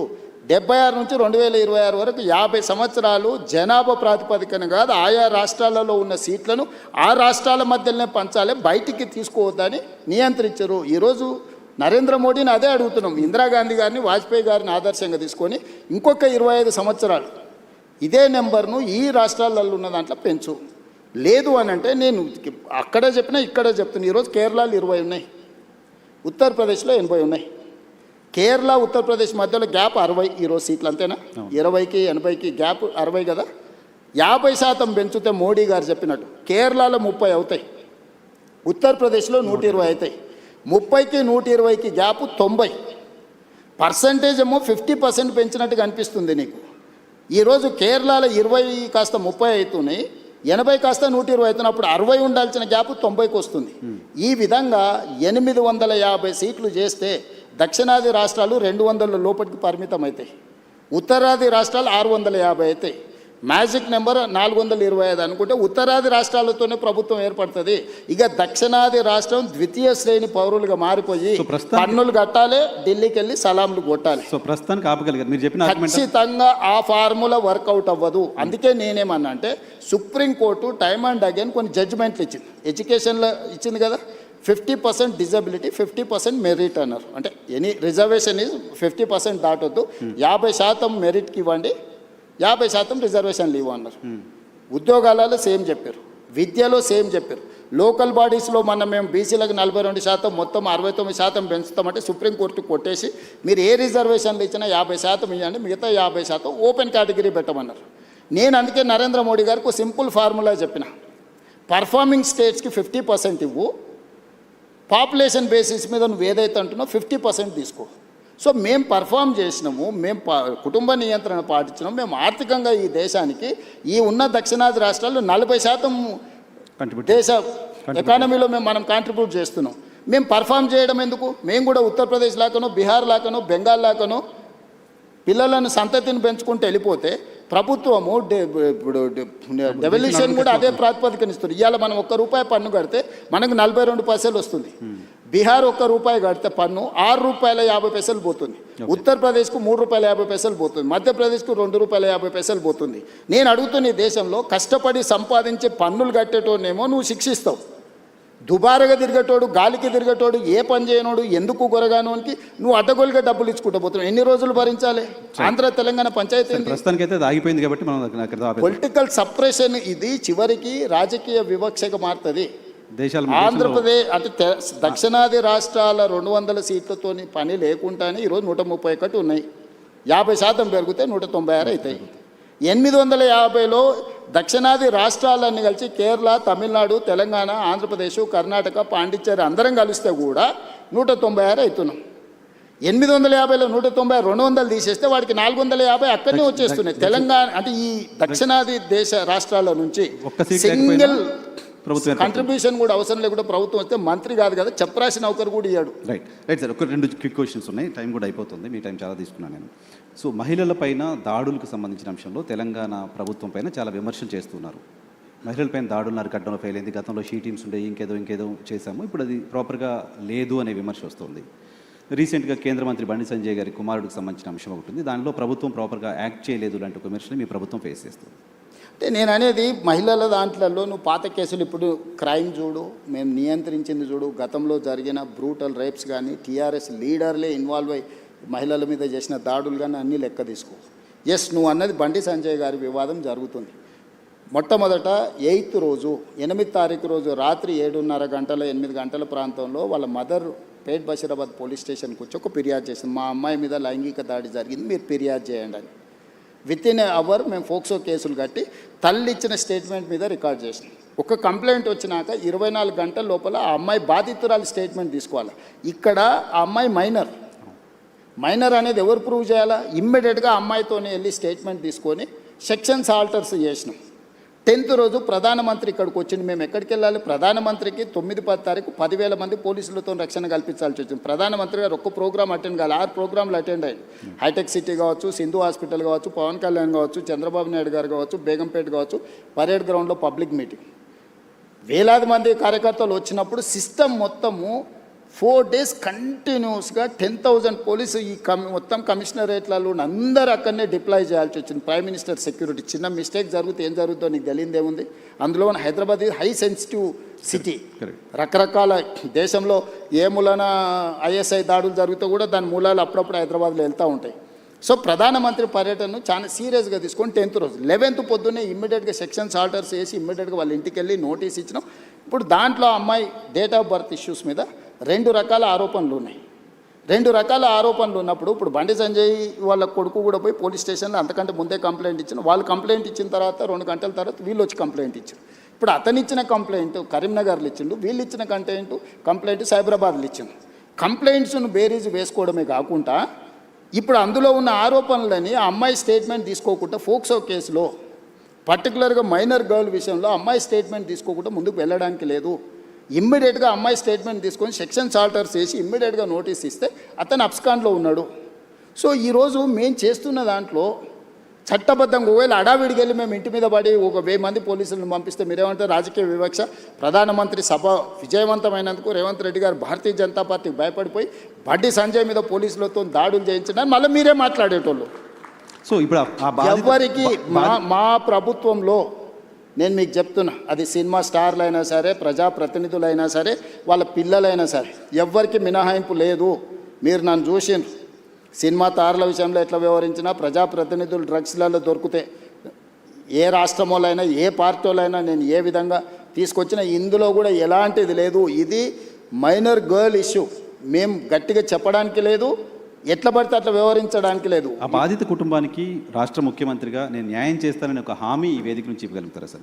నేను అనేది ఎవరైతే నేరస్తులు ఉన్నారో 100% శిక్షించే బాధ్యత నాది. హోంశాఖనే కాదు, నేను ముఖ్యమంత్రిని. నేను పక్కడ్బందీగా ప్రణాళిక చేస్తున్నా. నేను ఒకవేళ సహాయం చేయాలనుకుంటే ఫోక్సో కేసే పెట్టాను కదా నర్సింగ్. ఫోక్సో కేసు పెట్టి నాకు కంప్లైంట్ వచ్చిన గంటలో ఫోక్సో కేసు పెట్టినా అంటే what is my commitment? POCSO case ఎందుకు పెడతాం? ఏదో అమ్మాయి వచ్చింది, మదర్ వచ్చింది, మదర్ కంప్లైంట్తోని ఫోక్సో కేసులు పెట్టడం సీరియస్ సెక్షన్స్ పెట్టలేము. బాధితురాలి యొక్క స్టేట్మెంట్ తీసుకున్న తర్వాతనే మనం చెయ్యాలి. ఈ చట్టంలో ఉన్న నిబంధన. సో ఇప్పుడు ఇప్పుడు కొన్నిసార్లు మైనర్ పిల్లలు ప్రేమించుకుంటారు. వాళ్ళ ప్రేమ విషయం తల్లిదండ్రులకు నచ్చకపోతే తల్లిదండ్రులు కొన్నిసార్లు కోపానికి వస్తారు, కొన్నిసార్లు డిఫరెంట్గా వాటి మీద ఒత్తిడి తీసుకొస్తుంటారు. ప్రభుత్వం అనేది అసర్టైన్ చేసుకోవాలి కదా. దట్టు ఒక ప్రధానమంత్రి వచ్చే ముందల వచ్చిన 2 ఫిర్యాదులు, అక్కడనేమో హానీ ట్రాప్ అని బండి సంజయ్ కుటుంబం కేసు పెట్టింది, ఇక్కడేమో మైనర్ అమ్మాయి మీద లైంగిక దాడి జరిగిందని వీళ్ళు కేసు పెట్టారు. రెండింటిని పరిశీలించడానికి పోలీసులకు కనీసం 24 గంటలను పడితే వాళ్ళు ఇచ్చింది రాత్రిపూట. ఒక ఆయన 8 తారీఖు 5 గంటలకు ఇస్తే ఇంకొకరు 8 తారీఖు 9 గంటలకు ఇచ్చారు. 9 తారీఖు నాడు ఎంబడే మేము రంగంలో దిగి పోలీసులు మొత్తం తీసుకొని మొత్తం స్టేట్మెంట్స్ రికార్డ్ చేసి సెక్షన్స్ ఆల్టర్ చేసిన 9 తారీఖు. 10 తారీఖు నాడు ప్రధానమంత్రి మొత్తం నేను పర్యటనలో ఉన్న మొత్తం వ్యవస్థ ఉంది. 11 పొద్దున్నే నేను సమీక్ష చేసి ఒక ఉమెన్ ఐపీఎస్ ఆఫీసర్ని అపాయింట్ చేసి కంప్లీట్గా డీటెయిల్ చేసి సెక్షన్స్ ఆల్టర్ చేసి బండి సంజయ్ ఇంటికే కాదు, బండి సంజయ్ బావమర్ది ఇంటికి ఢిల్లీలో కూడా అందరినీ 5 పోలీస్ టీంలను ఈరోజు పంపించినాం. ఓకే, ఎక్కడన్నా ప్రభుత్వం కేసుని ఏమైనా డైల్యూట్ చేసిందా? ఇప్పుడు కొడుకు నేరం చేస్తే తండ్రిని అరెస్ట్ చేస్తారా? నువ్వు చెప్పు. ఇట్లాంటి కేసులలో ఇప్పుడు కొడుకు ఏదైనా తప్పు చేసిండు అంటే బండి సంజయ్ని అరెస్ట్ చేయాలా? ఏం కోరుకుంటుండ్రు? ఇప్పుడు బండి సంజయ్కి బీఆర్ఎస్ వాళ్ళకు పొసగలేదా, పొసిగిందా, ఎక్కడైనా తేడా వచ్చిందా, ఇవన్నీ నేను చెప్పలేను. కానీ ఆర్ఎస్ ప్రవీణ్ కుమార్ గారు వాలంటీర్ రిటైర్మెంట్ తీసుకున్న ఆఫీసర్, ఆయనే ఇన్వెస్టిగేటింగ్ ఆఫీసర్ అనుకుంటే ఆయన ఐపీఎస్ కాదు, ఇప్పుడు is no more IPS officer. ఆయన రిటైర్ అయిపోయింది. ఓ గడీలకు వ్యతిరేకంగా కొట్లాడుతున్నాడు, ఇప్పుడు ఆ గడీల దగ్గరనే గులాంగిరి చేస్తున్నాడు. పోలీసులు బెదిరిస్తున్నారు బాధిత కుటుంబాన్ని. ఎవరికి అవసరం ఉందా? పోలీసు బెదిరిస్తే కేసు ఎందుకు కడతాము? ఇప్పుడు ఇది మినిమం లాజిక్. కంప్లైంట్ వచ్చినప్పుడే పోక్సో కేసు కట్టిన ప్రభుత్వం బెదిరించినట్ట, లేకపోతే బాధితురాలు పక్షాన నిలబడ్డట? ఇమ్మీడియట్గా అమ్మాయి స్టేట్మెంట్ను తీసుకొని ఆ స్టేట్మెంట్ ప్రకారం సెక్షన్స్ ఆల్టర్ చేస్తే మేము బాధితురాలి పక్షాన్ని ఉన్నట్ట లేకపోతే అవతల పక్షాన్ని ఉన్నట్ట? ఇప్పుడు వీళ్ళ ప్రాబ్లము కేటీఆర్ గారికి, ప్రవీణ్ కుమార్ గారికి, బండి సంజయ్కి పంచాయతీ ఉండొచ్చు. ఆ పంచాయతీ రాజకీయాలలో వాళ్ళు ఏమన్నా తెలుసుకొని ఎవరినెవరైనా తిట్టుకొని ఎవరినెవరైనా కొట్టుకొని, ఇప్పుడు ఆయన ఎవరో వాళ్ళ ఎమ్మెల్యే తిట్టిండు, వాళ్ళు వచ్చి వీళ్ళని తన్నిండ్రు. ఆయన ఏమంటుండు, వాడు తిడితే నేను దాంతో నాకు తెలిసిన చదువు ఇదే అని ఆయన అంటుండు. నేనేమంటున్నా, ఎవరు ఫిర్యాదు చేసినా కూడా దానికి క్షుణ్ణంగా పరిశీలించి కేసులు కచ్చి చట్ట ప్రకారం శిక్షిస్తా అంటున్నా. ఇన్ని రోజులు బీఆర్ఎస్ వాళ్ళు ఏమన్నారు, మన బీజేపీ వాళ్ళు ఏమన్నారు, రేవంత్ రెడ్డి కేటీఆర్ను కేసీఆర్ను జైల్లో పెడతలేడు, వీళ్ళిద్దరు కుమ్ముక్కైనరు అన్నారు. ఇప్పుడు బీఆర్ఎస్ వాళ్ళు ఏమంటున్నారు, రేవంత్ రెడ్డి బీజేపీ వాళ్ళు కుమ్ముక్కైనరు, బండి సంజయ్ని జైల్లో పెడతలేడు. ఇప్పుడు కేటీఆర్కి సంబంధించిన కేసులు ఉంటే పద్ధతి ప్రకారం విచారణ ఛార్జ్షీట్లు క్లెయిమ్ చేసినాం. ఏసీబీ ఇప్పుడు నోటీస్ ఇచ్చింది కదా. నేను ఎవరి పట్ల బీఆర్ఎస్ అయినా, బీజేపీ అయినా, ఎంఐఎం అయినా, ఇంకో రాజకీయ పార్టీ ఏదైనా, నా పార్టీలో ఉన్న వాళ్ళనైనా చట్ట ప్రకారం విచారణ చేసి, ఇది పిల్లల భవిష్యత్తుకు సంబంధించింది. వైఎన్ఆర్ నేను క్లియర్గా చెప్తాను, ఇది పిల్లలకు భవిష్యత్తుకు సంబంధించింది. ఏ చిన్న మిస్టేక్ విచారణలో ప్రభుత్వం చేసినా ఆ పిల్లల జీవితాలు పూర్తిగా దెబ్బతింటాయి. అది అమ్మాయి కావచ్చు, అబ్బాయి కావచ్చు. ఇప్పుడు ఆ అమ్మాయికి సంబంధించి 2 డేట్ ఆఫ్ బర్త్లు, 2 సర్టిఫికెట్లు ఉన్నాయని వాళ్ళకు ఫిర్యాదు చేశారు. నేను అసర్టైన్ చేసుకోవాలి కదా. ఇప్పుడు ఆ స్కూల్కి వెళ్ళాలన్నా, 10th క్లాస్ సర్టిఫికేట్ తీసుకోవాలన్నా, ఆ అమ్మాయి ఏ హాస్పిటల్లో జన్మించిందో హాస్పిటల్ నుంచి బర్త్ సర్టిఫికేట్ తీసుకోవాలన్నా, ఆ అమ్మాయికి సంబంధించిన ఆధార్ కార్డు తీసుకోవాలన్నా, ఈ 3 రకాల సర్టిఫికెట్లు సేకరించాలంటే పోలీసులకు కనీసం 24 గంటలు పట్టదా? ఆ అమ్మాయి చదువుకున్న స్కూల్ ఎక్కడుందో ఫస్ట్ మేము కనుక్కోవాలన్నా, ఆ అమ్మాయి ఆధార్ కార్డు ఎక్కడుందో తీసుకోవాలన్నా, ఆ అమ్మాయి ఏ హాస్పిటల్లో జన్మించిందో వివరాలు సేకరించాలన్నా, ఇవన్నీ తీసుకోకుండా నేను ఎట్లా ఒకవేళ కేసు కట్టిన అనుకో, రేపు ఒకవేళ ఇప్పుడు వాళ్ళు చెప్తున్నాడు వాళ్ళ దగ్గర ఏదైనా ఆధారం ఉందనుకో, అమ్మాయి మేజర్ అని, నువ్వేమంటావు? బండి సంజయ్ మీద పడక వాళ్ళ పిల్లగాని మీద రేవంత్ రెడ్డి రాజకీయంగా ఎదుర్కోలేక పిల్లగాన్ని అడ్డం పెట్టుకొని రాజకీయాలు చేస్తుండు. ఇప్పుడు ఒక రోజు లేట్ కావచ్చు ఆధారాలు సేకరించడం, శిక్ష నుంచి ఎవరు తప్పించుకోలేరు. ఆలస్యం కూడా వివరాలు సేకరించడానికి ఇది ఆలస్యం అని కూడా నేను అనట్లేదు. మేము ఇమ్మీడియట్గా నోటీస్ ఇచ్చినాం, ఇంటికి గోడ కతికిచ్చినాం, పోలీస్ టీంలను పంపించినాం, ఢిల్లీకి పంపించినాం. మేము అన్ని రకాల ప్రయత్నాలు చేస్తాం. మేము హార్ష్గా బిహేవ్ చేయలేము. నేను హార్ష్గా కేసీఆర్, నన్ను జైల్లో పెట్టిన కేసీఆర్ కుటుంబం పట్ల ఎప్పుడైనా హార్ష్గా వ్యవహరించిన? 28 నెలలు అయింది. నువ్వు ఎట్లా ఎక్స్పెక్ట్ చేస్తున్నావు? కేటీఆర్కు బండి సంజయ్ మీద కోపం ఉండొచ్చు, అదే పార్టీలో వాళ్ళకి ఎవరైనా మిత్రులు ఉండొచ్చు, బీజేపీలో. కవిత గారే ఏం చెప్పిండ్రు, బీజేపీలో విలీనం చేయడానికి హరీష్ కేటీఆర్ నా దగ్గర జైలు ప్రతిపాదన తెస్తే నేను తిట్టేలా కొట్టి నేను చెప్పిందా? అట్లా కాదు. అంటే విలీనం చేయాలన్నప్పుడు మరి బండి సంజయ్ ఏమైనా వ్యతిరేకించిండా వీళ్ళను? మీ పగ ఏంది బండి సంజయ్ మీద? మీరేమన్నా కొట్లాడుకోండా? నేను ప్రభుత్వాన్ని నడుపుతున్నా, నేను సత్రం నడుపుతలేను. నేను ప్రభుత్వం నడిపేటప్పుడు బాధ్యతాయుతంగా వ్యవహరిస్తాను. నేను బండి సంజయ్కు మినహాయింపు లేదు, ఎవ్వరికి మినహాయింపు లేదు. ఇది పిల్లలకు సంబంధించిన విషయము. దీన్ని జాగ్రత్తగా వ్యవహరిస్తున్నాం, మేము ఆచితూచి వ్యవహరిస్తున్నాము. ఏ ముద్దాయి కూడా తప్పించుకోడు. నేను బాధిత కుటుంబానికి అష్యూర్ చేస్తున్నా, 100% ఈ ప్రభుత్వం బాధితులకు అండగా నిలబడుతుంది. తప్పు చేసిన వాళ్ళను తప్పకుండా శిక్షిస్తుంది. ఇందులో మీకు ఒక విషయము, డిసెంబర్ 31, 2025 కంటే ముందు జరిగిన సంఘటనలే ఫిర్యాదులు ఉన్నాయి. జనవరి 1, 2026 నుంచి ఇక్కడి వరకు ఫిర్యాదుల సంఘటనలు లేవు. 4-5 నెలల క్రితం జరిగిన సంఘటనల మీద ఫిర్యాదు వచ్చినప్పుడు 4-5 నెలల కింద ఎక్కడెక్కడ సంఘటనలు జరిగిన వివరాలు సేకరించడం కొంత సమయం పట్టదా? ఇప్పుడు నిన్న జరిగిందో మొన్న జరిగిందో, నిన్న మేము ఎక్కడో వెళ్తే మా మీద ఇట్లా దాడి జరిగిందంటే ఆ విచారణ వేరు. డిసెంబర్ 31 నైట్ ఇక్కడ సంఘటన జరిగింది, October so and so date నాడు ఇక్కడ సంఘటన జరిగింది, ఆగస్టులో సో అండ్ సో డేట్ నాడు ఈ సంఘటన ఇట్లా కొన్ని వాళ్ళు కోట్ చేస్తున్నారు. 4 నెలల వెనక్కి వెళ్ళి జరిగిన సంఘటనలని సేకరించాలంటే మేము టెక్నాలజీని వాడాలి. టెలిఫోన్ టవర్స్, అమ్మాయి అబ్బాయి టవర్స్ ఒక దగ్గర ఉన్నాయా లేవా సిగ్నల్స్, లేకపోతే ఎక్కడైతే వెళ్ళిందో అక్కడ ఏమైనా సీసీ కెమెరాలు ఉన్నాయా, అక్కడ ఏమైనా ఫుటేజ్ ఉందా? పోలీస్ విచారణ అంతా ఓకే. అరే మరి అంటే మీరు సింపుల్గా ఎందుకు అర్జెంటుగా తీసుకొచ్చేసి కోదండం ఎక్కించి కొడతలేరు, సంజయ్ కొడుకుని ఊరేస్తలేరు? ఈ అంటే ఏమంటారు, ఇది ఇది ఎట్లా ఆన్సర్ చేయాలి? నేను దాని గురించి ఎక్కువ డిస్కషన్ ఒకటి జనరల్గా ఆన్సర్ చేయాల్సింది ఏంటంటే, భారత హోంశాఖ మంత్రి కొడుకు కేసు అయిన తర్వాత పారిపోవడం ఏంటి? అది చాలా తప్పు. అది బండి సంజయ్ గారు నైతిక బాధ్యత తీసుకొని కొడుకుని ఎంబడే విచారణకు పంపించాలి. నేను కూడా సూచన చేస్తున్న ప్రజాప్రతినిధిగా ధైర్యంగా ఎదుర్కోవాలి. పారిపోతే పరిష్కారం కాదు కదా. నేను బండి సంజయ్కి సూచన చేస్తున్నా. బండి సంజయ్ కూడా కష్టపడి కింది నుంచి కార్యకర్త నుంచి అక్కడికి వచ్చిండు. కొడుకు తప్పిదం వల్ల ఆయనకు తలవంపులు వచ్చినాయి. కానీ బాధ్యతగా నిలబడి తప్పైనా ఒప్పైనా నిలబడి జవాబు చెప్పాల్సిన బాధ్యత ప్రజాప్రతినిధిగా బండి సంజయ్ మీద ఉంది. దాని నుంచి ఆ బాధ్యత నుంచి బండి సంజయ్ తప్పించుకోలేడు. నేను ఈ వేదిక మీద నుంచి బండి సంజయ్ గారికి సూచన చేస్తున్నా, తక్షణమే నీ కొడుకుని తీసుకొచ్చి పోలీస్ స్టేషన్లో నువ్వే అప్పచెప్పు. కరెక్ట్ దానివల్ల నీ గౌరవం పెరుగుతుంది సమాజంలో. కరెక్ట్ విచారణను ఎదుర్కోమనండి. తప్పో ఒప్పో విచారణ అధికారులు తెలుసా, నిజాయితీ కలిగిన అధికారులను వేసిన విచారణ ఎదుర్కొని నిలబడు. అంతే తప్ప పారిపోతే ఆదర్శంగా ఉండాలిగా. ఇప్పుడు మేము ఇవన్నీ ఏజ్ ఇవన్నీ అసర్టైన్ చేసుకున్న తర్వాత కంప్లీట్గా అగ్రెసివ్గా పోలీస్ బిహేవ్ చేస్తారు. ఓకే ఇప్పుడు ఇవన్నీ అసర్టైన్ చేసుకొని నోటీసులు ఇచ్చినాం, వాళ్ళకి సమయం ఇచ్చినాం. ఆ నోటీస్ సమయం లోపల వాళ్ళు స్పందిస్తారని ఆశ, స్పందించకపోతే పోలీస్ రకంగా వ్యవహరిస్తుంది. ఓకే. దీంట్లో 2 రోజులు వాయిదా వేసుకోవడం వల్ల వాళ్ళకు వచ్చే లాభం ఏం లేదు. ఓకే నిలబడి విచారణను ఎదుర్కొంటే వాళ్ళ గౌరవమైన పెరుగుతుంది రాజకీయంగా. రైట్ సార్ మీ టైం కూడా అయిపోయింది. జస్ట్ క్విక్గా 2 క్వశ్చన్స్ తీసుకొని క్లోజ్ చేస్తారు. క్వశ్చన్ ఏంటంటే, మోదీ గారు మొన్న హైదరాబాద్కి వచ్చినప్పుడు హంసే జుడ్జావ్ అన్నారు మిమ్మల్ని. దానికి మీరు డైరెక్ట్గా ఆన్సర్ చెప్పకుండా చిట్ చాట్లో ఏదో చెప్పి వదిలేశారు. ఇక్కడ ఆన్ రికార్డ్ కెమెరాలు ఏం చెప్పారు ఆయన? కలిసి నడవమంటే దాని అర్థం ఏంటి? మేము మాట్లాడుకున్నది మీరు పొలిటీషియన్ మాత్రమే కదా, పొలిటికల్ అనలిస్ట్ కూడా కదా. మీకు ఎలా అనిపించింది? అధికారిక కార్యక్రమంలో ఒక రాష్ట్ర ప్రభుత్వం కేంద్ర ప్రభుత్వం అధికారిక కార్యక్రమంలో